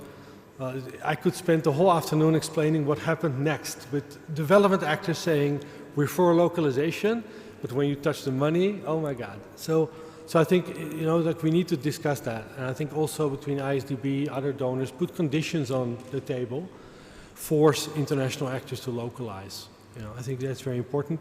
And help these local actors like Tadamon is doing, and I think Abdi is doing an amazing job there, in building capacity of these domestic organizations to meet the compliance and administrative burden, which is quite high. So make them also ready. On digital, I will mention just one that builds on what Dr. Campo is saying. Yeah, we see that because of COVID, there is a huge risk, or actually it is happening. The divide is growing. So who is catching on digitalization? It's the kids, you know, the youth in the cities, not in the urban areas. It's from the well-off families that have the devices, that have Wi-Fi, that have an own room to study in. And I think we need to really worry about getting getting the non-urban areas and getting the excluded on board post-COVID in the economic recovery and in education, because they're falling behind at the moment. So to conclude, I think great opportunities and challenges in localization, digitalization we see, and particularly East-West partnerships to tackle them. And maybe one thing that we do worry about a lot is what we call the second wave after the health, which is the huge economic wave that's now hitting primarily the medium, small enterprise sector in these countries. So some of our metrics are just really scary about the number of businesses going out. And that's particularly, again, the middle class that's getting hit. And I think that's a very risky development. So access to finance for MSMEs and helping them to overcome this crisis will be our main focus with our 75 local partners from ISDB member states. Yeah. Thanks. Thank you very much, Yannick, and I'm really glad that you covered also our Syrian refugee program, Tadawan program, because that sets it up for Abdi very well. So Abdi, you know, you've heard a lot of the challenges that we are facing right now, and some of the areas of modicum of decent enough success that Yannick was mentioning.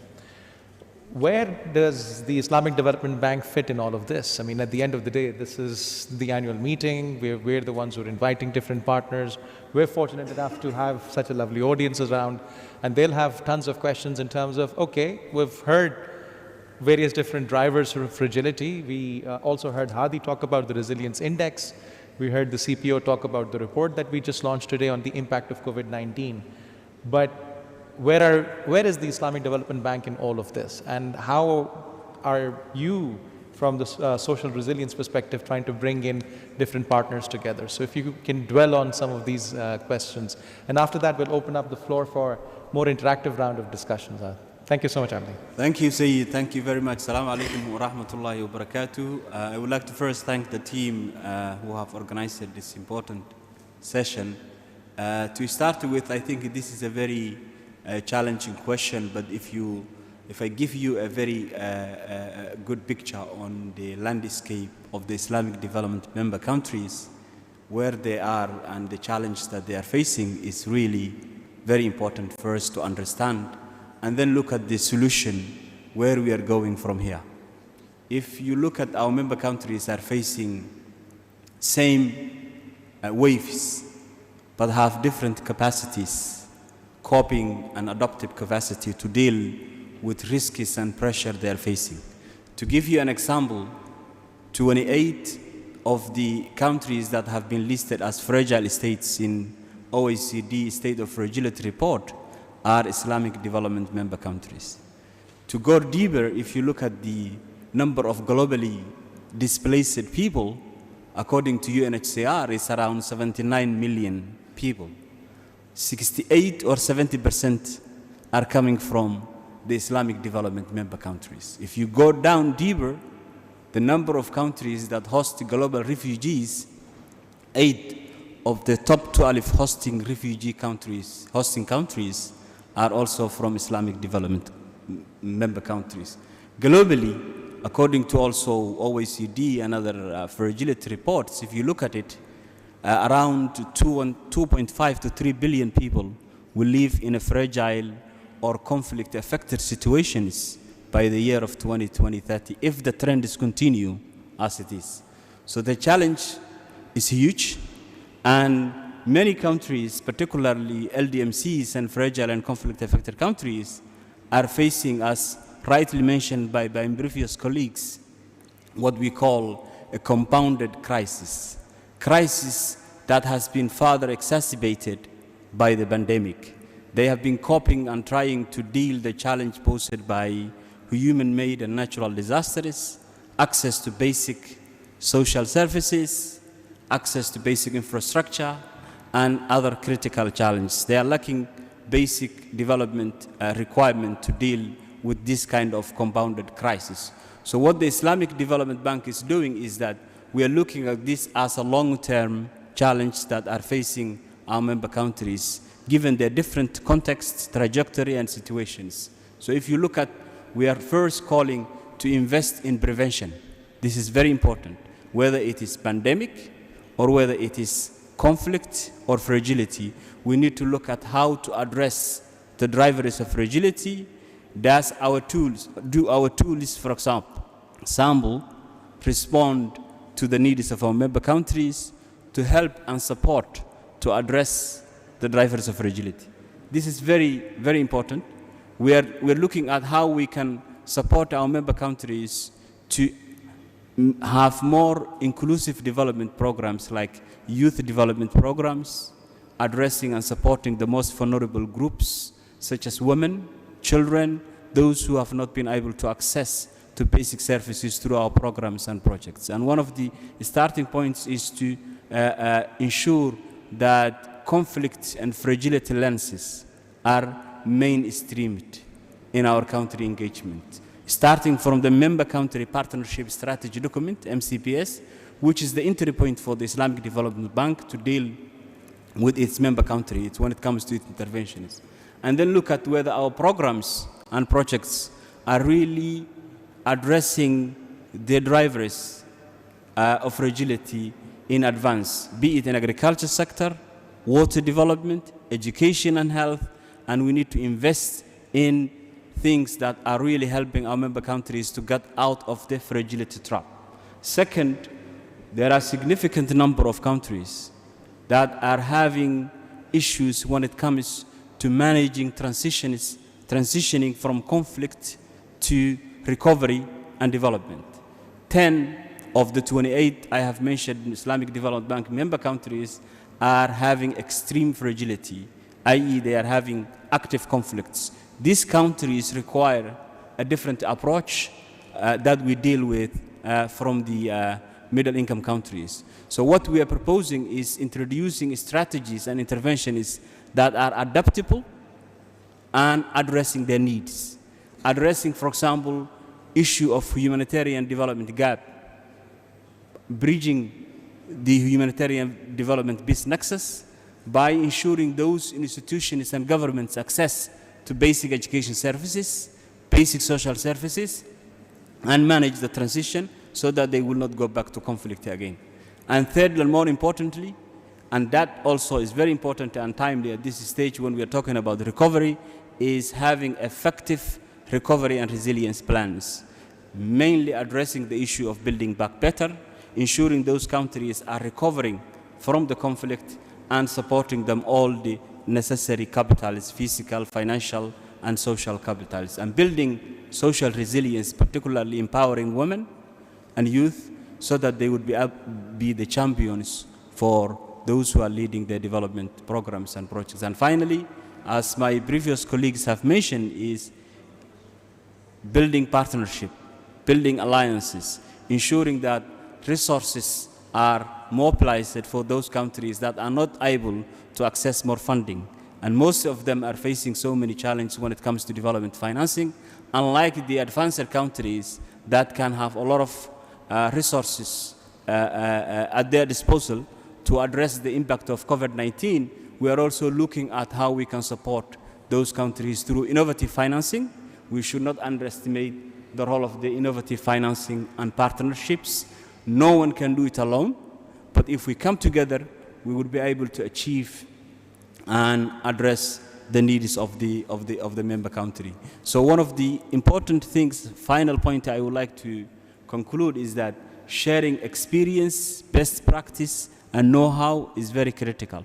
For example, what Uzbekistan has a comparative advantage might be useful in other member countries. So in a way, South-South cooperation, ensuring that there is a regional integration and cooperation within the member countries to learn from each other, to share their experience. I give you one example. When you look at fragility itself, there are many lessons that can be learned. What ISDB is promoting is that to introduce what we call fragility to fragility, i.e. what Yemen can share with Somalia and what Somalia can share with Yemen and vice versa, or other countries that are not fragile, middle income countries, how they can help those that are in the trap of fragility. So there are many things to do. I would like to say, by concluding, we are not focusing fragility. We are focusing here resilience. And the reason why we are focusing resilience is that many countries have been criticized because of their nature of the situation they're facing. However, significant efforts have not been made to understand how they are coping this pressure and whether they have the capacity, what are the lessons learned from their coping capacity, adaptive capacity, transformative capacity, and how that can be replicated in other regions. So I supported the idea of mainstreaming resiliences in our programs and projects and have that lens whenever we are going to carry out development programs and interventions. Thank you very much. Thank you very much. Thank you very much, Abdi. I think that really tied in very well with what we heard today from all the panel members. And I think you complemented what Yannick was mentioning about is South-South and triangular cooperation, North-South cooperation on these areas and bringing it back to resilience and bounce back ability.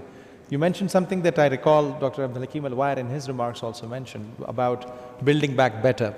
But Dr. Hakeem, one of the things that we're having a conversation within the bank and elsewhere in the corridors right now is build back better to what? Many of our member countries weren't even there before the pandemic in the fragile and resilient issues that we were facing with.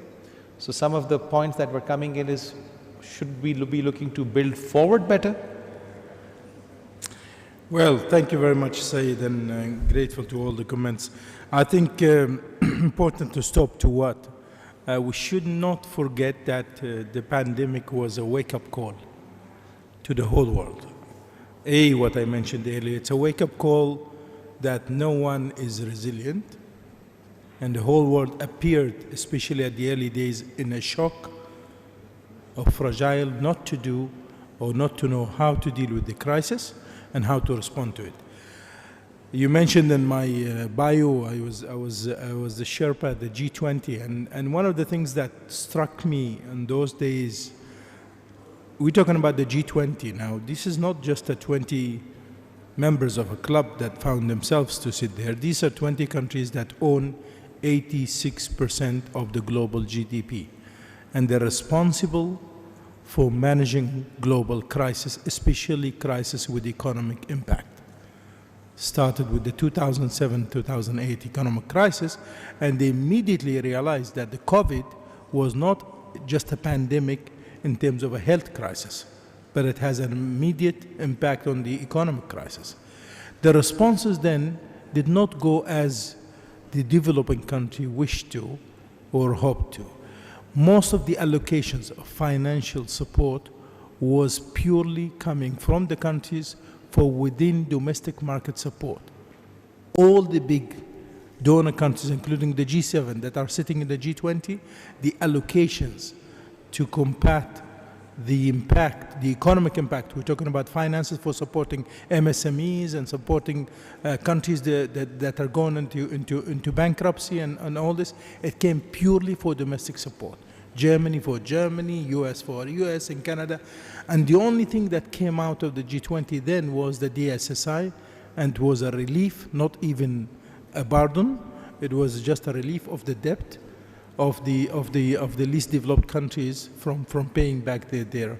And I think the COVAX was something that we should applaud, because the COVAX, again, it was talking about the whole holistic, as Abu Bakr was just telling us, the whole global holistic resilience in terms of being vaccinated. So building back to what, it's to look what mistakes have we done throughout the past decades. We set to ourselves a target by 2030, we need to achieve certain goals. We call them SDGs. And those are zero hunger and poverty, and you mentioned the climate and all the others. So we know now, before the pandemic, that we will not be able to achieve most of them by 2030. The pandemic even reaffirmed that even those who were in doubt, and we had some hope, are out of that radar anymore. So we really need to bring in an element of innovation, more cooperation, more open-minded. And again, we go back that this is a one house that we all live in it, and unless we do our best to save it together, we will gonna sink down. Thank you. Thank you very much, Dr. Hakeem. Excellency, if I may push you on a little bit further, you talked about how the government responded comprehensively to the pandemic and the crisis that was being faced. But what we're also interested to find out, what is the forward look? What's the next step from here? What sort of reforms do you, how is the reform agenda of the government going to be impacted, and what can the citizens expect next in this country? Thank you. Thank you very much. First of all, I want to thank all the speakers for their valuable comments and views that they shared with us, and they are really helpful. First of all, I want to say that we are at the stage of developing our next 5-year strategy, and this five-year strategy has lots of inputs that are being formed, and new views, new opinions that have been formulated or formed after or during the, not after, but still it's continuing process, so during the pandemic. And most of the things that they were to discuss today, they are being reflected. First of all, we are setting up a kind of a target for us in terms of the economic growth. Yeah. So we are saying, okay, we are going towards SDG 2030, and we will have a target to get into the upper middle income group of countries, but we have an interim target in 2026, that's the 5-year strategy, and to increase GDP per capita from 1,750, which is currently we have, to 2,800. But what we are saying is that ensuring high sustainable growth. Ensuring high sustainable and inclusive growth. But after today's discussion, I'm just personally thinking, why not to formulate it in a slightly different way?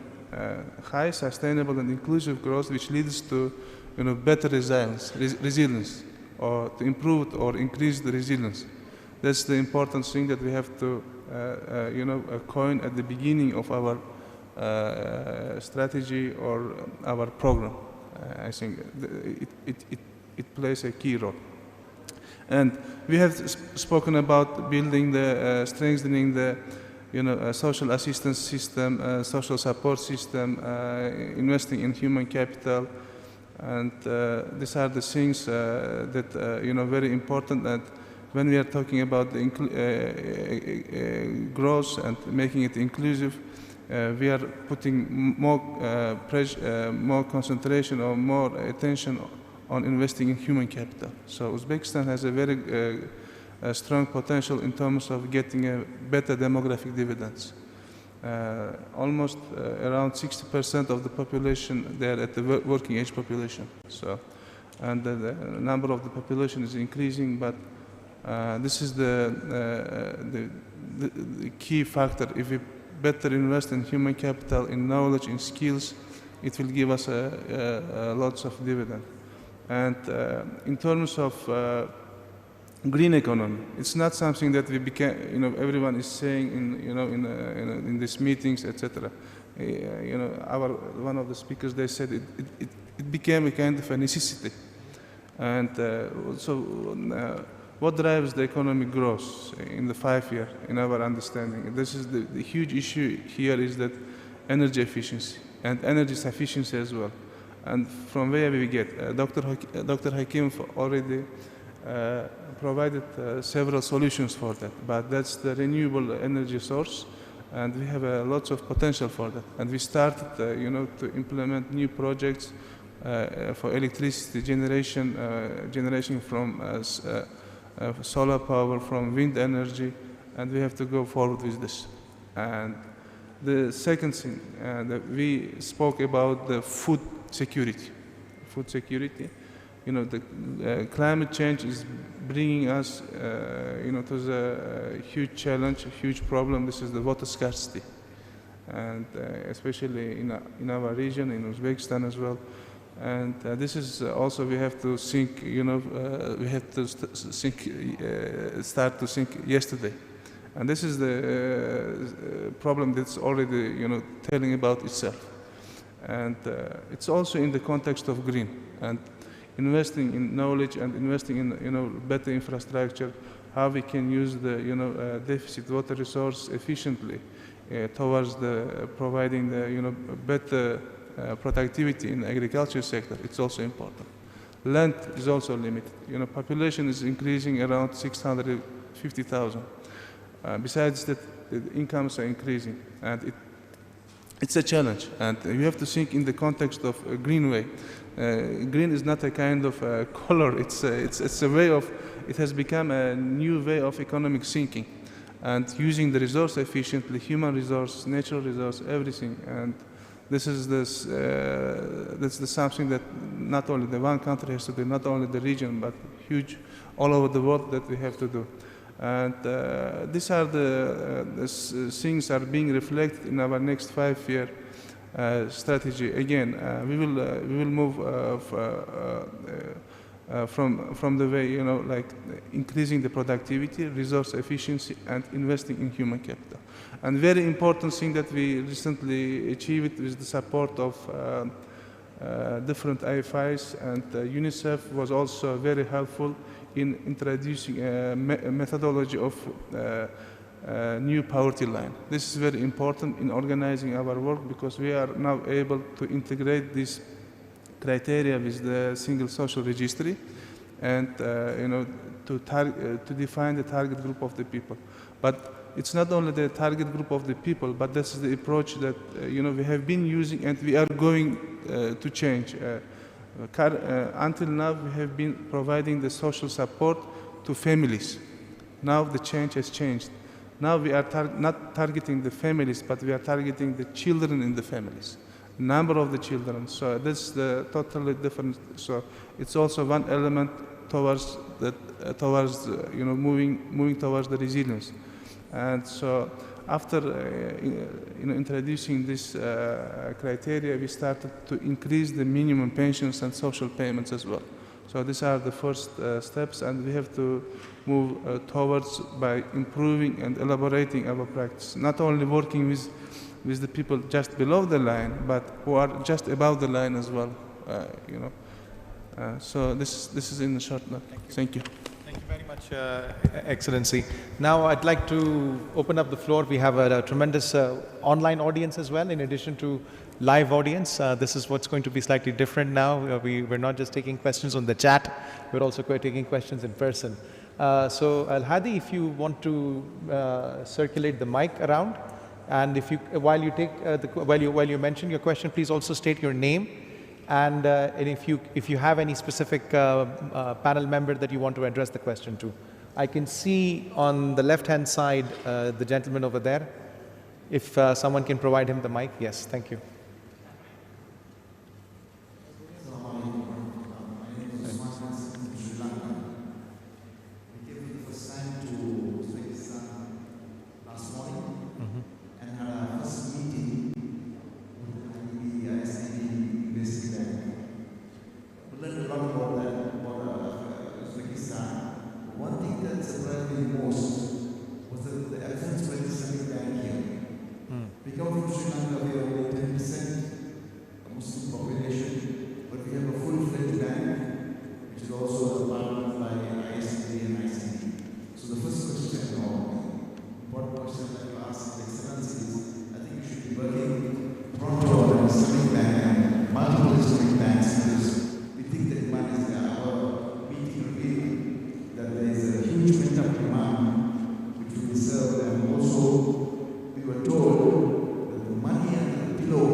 Thank you.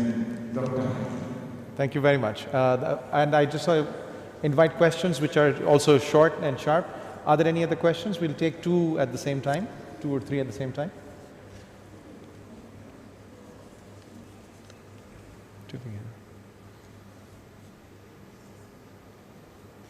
Yes, we have one gentleman in the front and another gentleman towards the back. So if we can provide mics to them, please.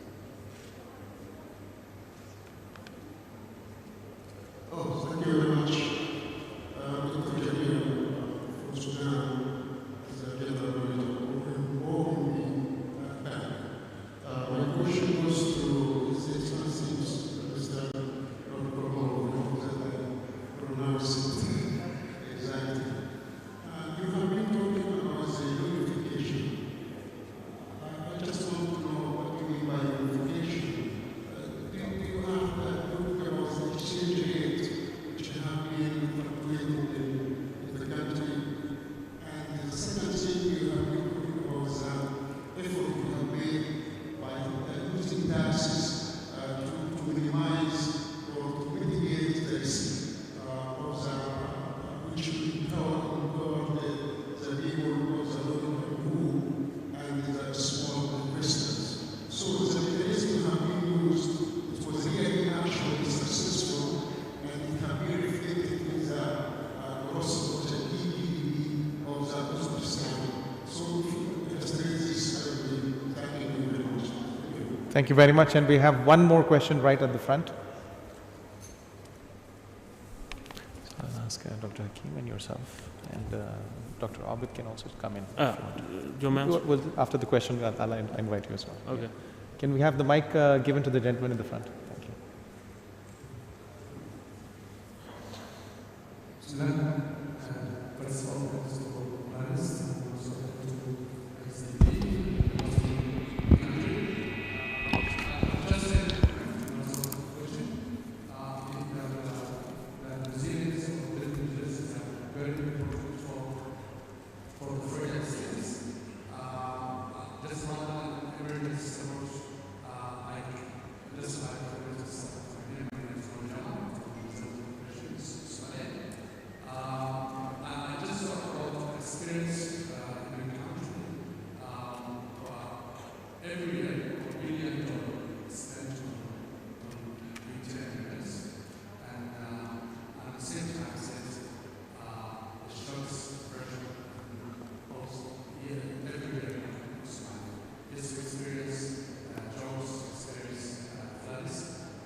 Sure, thank you.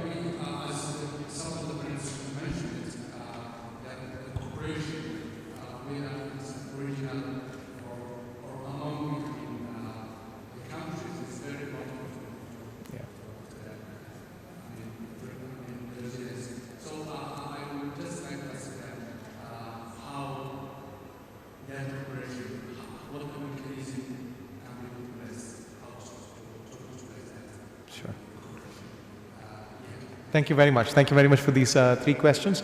So, Excellency, there was a first question on Islamic banking, inclusive banking industry, and that's something also that Dr. Hakeem, you can come in, and Dr. Abid, you can come in on both the first and the second questions. Okay. And the last one, we'll let the panel members decide however we want to take it. So, if you're ready, Dr. Abid, maybe you can start, and then Excellency, you can. So the question was that, you know, why Islamic development is not well developed in Uzbekistan. So I would like to say that this year, when the president addressed the parliament, so we have a tradition that president addresses the parliament every year, and we set up the strategic goals for the next year. So when the president addressed the parliament, we already started. So the last 5 years, there has been a lots of attempts to kind of, you know, develop the Islamic banking in Uzbekistan. But as you know, that Islamic banking is not just a banking like a typical banking. It is very complex, and it requires comprehensive legal and institutional basis.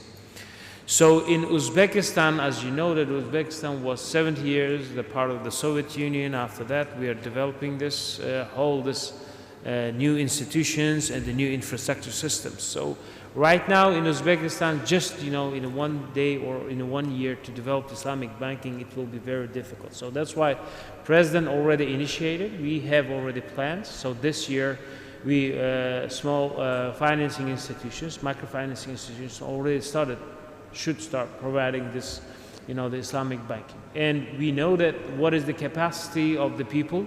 So as you said that, you know, the money under the pillow, we have the estimations. Our center estimates all these savings, you know, because we have people who are saving under the pillow, and we have people who are saving with the, you know, it's kind of cattle or other things, etc. And we have people who are saving in the US dollars, local currency, etc. So different categories. So we have all the estimations of these things.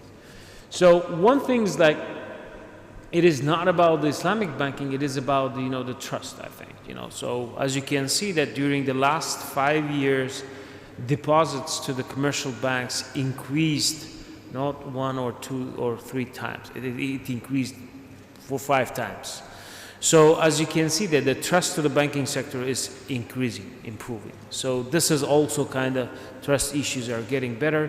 So now I think, you know, in the near future, the condition for the further development of the Islamic banking will be very good in Uzbekistan.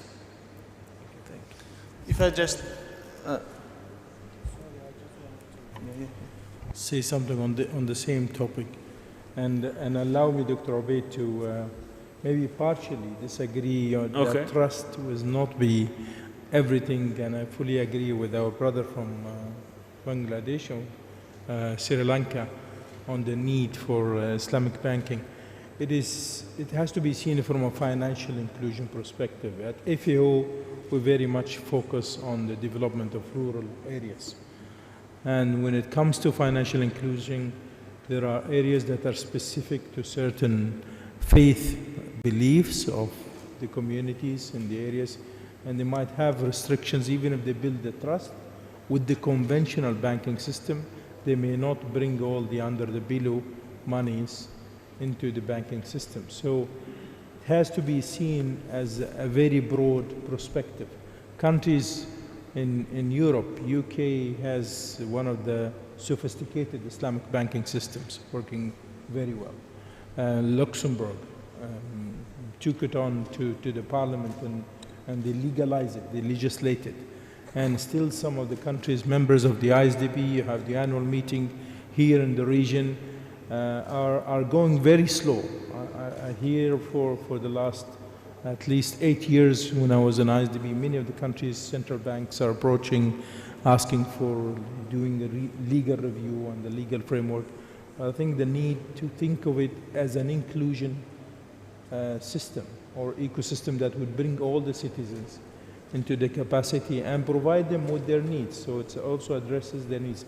I go back to my initial statement. If you want to have a resilient country, you have to make sure that everybody is resilient. And if you don't include the citizens in the holistic system, that leads to food systems. From our perspective, it's about rural areas provided with full financial inclusion so they have access to finance, women and youth can contribute to the economy, and they can start businesses and grow. So that diversity in the financial system has to exist and has to exist fast. Thank you. Thank you, Dr. Alwayer. Thank you, Dr. Hakeem. Basically, yeah, you touched our friend from Sri Lanka. He raised the important issue. And so from my past workplace, where I worked at the central bank, I knew that this topic was on agenda 2-3 years before as well. But the initial understanding was, most of the people who were running the policy were more worried about keeping the the banking system from going to the crisis or difficult situation, because it was a huge reform period, and what started to develop the new laws, new legislative documents on the institutional side. But the understanding was that introducing and implementing Islamic banking would also require to revise some laws or legislative documents. The expert views saw like that, and so, for example, making amendments to tax code. And I fully agree that we have a diverse community, and some people, they would like to go to not to like standard banking or but Islamic banking as well. And so this is also could be a source of mobilizing the existing money resource, and also providing the access to finance, especially in regions. And so this is also important, and Dr. Hakeem has also mentioned about this, and this is on the agenda. And another thing that we have to take into account, we discussed this financial literacy. Unfortunately, until recently, most of the people were unbanked. I don't know, maybe the word standard or conventional banking. So the conventional banking, even with the conventional banking, we didn't cover, the huge part of the population. And so the financial literacy, and also, important thing here, most of the people, they need to improve their knowledge about the, the new financial service, especially in the era of development of the fintech. And I think the efforts have to be put, both from, let's say, that building the institutional capacity, but at the same time increasing the financial literacy. So after that, it will be more we will have a more better opportunity to successfully implement the Islamic banking in the country. But it's on the program, and we will move forward.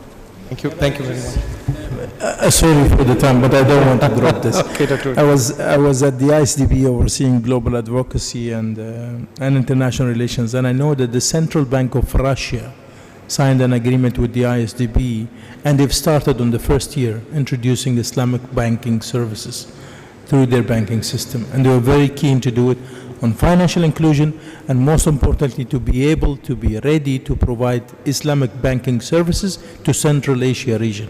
So it was in their mind, and they acted very early. France is working on the same thing.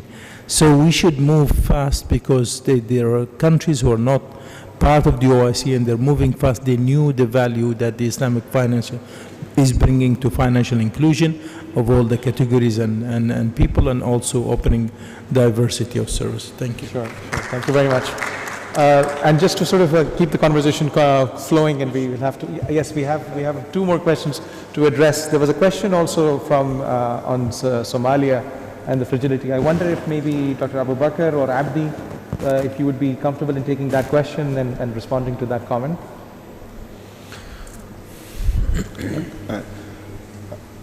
You are absolutely right that in countries who are prone to many of the emergencies, we are somehow globally, operating as firemen. We come and put out the fires and then we leave, and waiting for the next fire. And this brings me to the discussions which we should be having between emergency response and the nexus with development. And unfortunately, I must say that we never think, again, going back to system buildings, because if you're just looking from the health sector, for example, any humanitarian crisis has a health response. But we are very responding in such a manner where we are providing supplies, but not necessarily strengthening the systems. And a major element or major component of the health systems is the human resource for health. If this issue is not addressed, all your different pillars from the health systems are equally zero, because it is human beings who make the system work and not the other elements make the system work.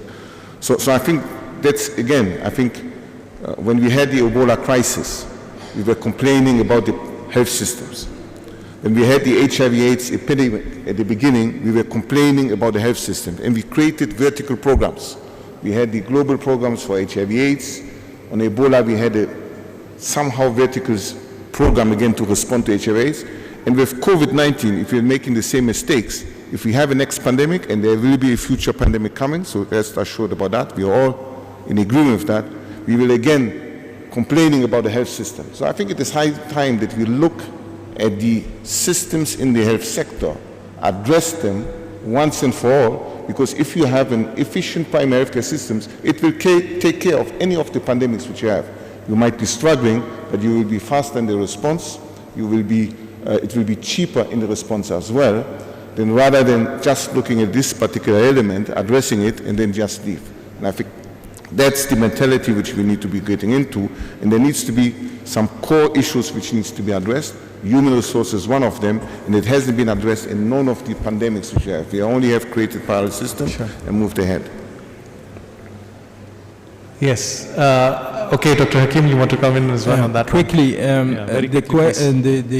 the challenge rather posed by our colleague from Somalia is a common one, and it's not only specific to Somalia. We do a lot at FAO for humanitarian assistance.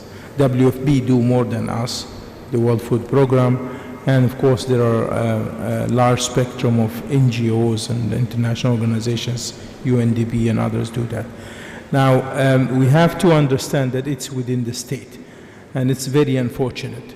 The money that was spent on peacekeeping in Darfur would have built 10 Darfurs at the scale of Dubai. And now the delegation or the peace mission will be leaving very soon, and we still don't know what will be the future of Darfur.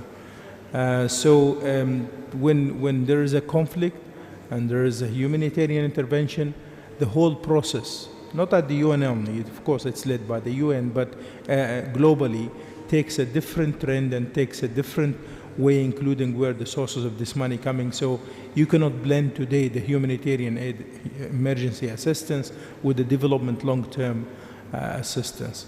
And we still get a lot more for humanitarian emergency assistance. In Yemen, for example, we just got 100 million working with the World Bank on agriculture and food security, which is nothing compared. I mean, when you look at what is for real development, because you can't do development.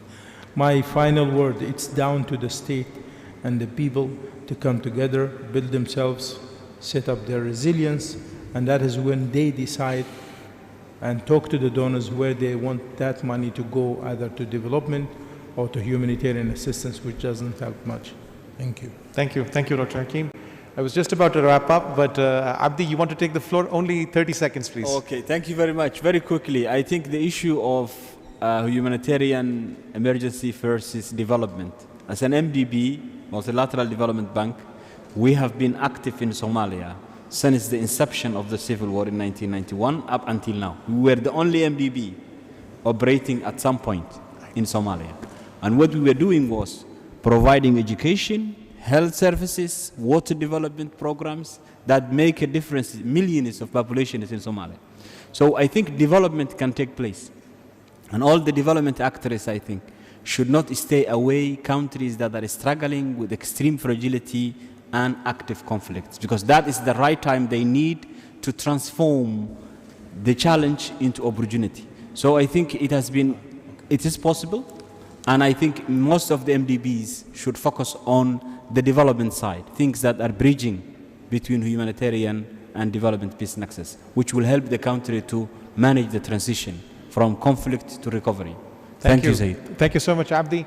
And colleagues in the room, I just want to mention that this is not a Zoom webinar.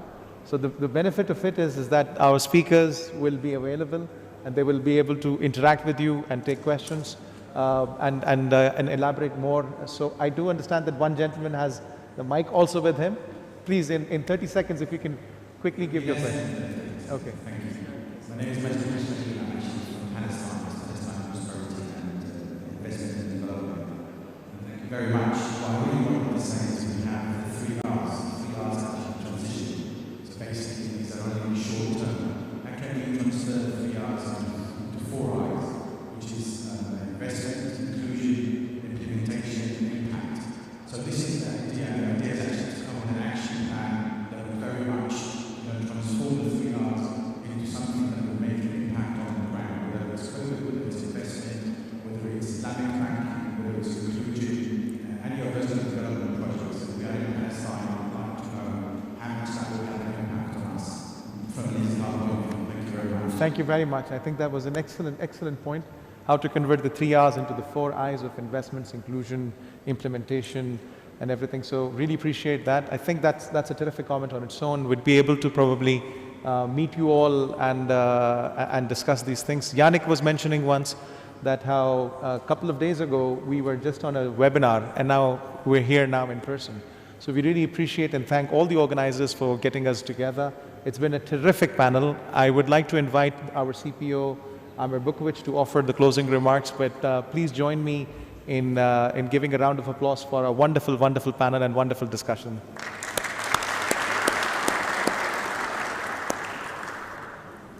Over to you, Brother Amir.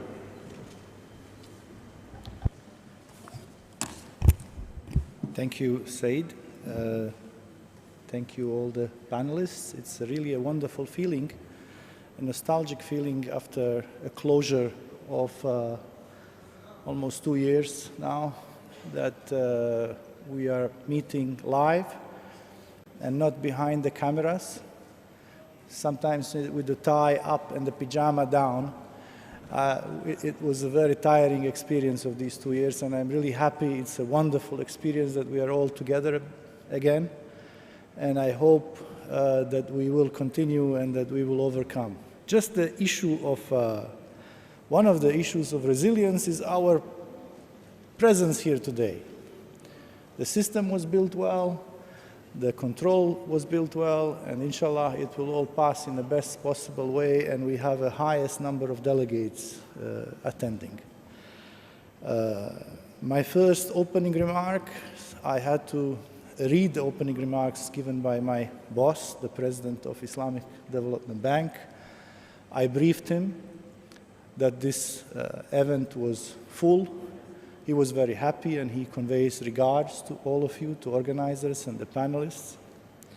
Thank you for your, also in my personal capacity and on behalf of institution of Islamic Development Bank, thank you for your views, for your rich discussions, very interesting experiences that you shared with us.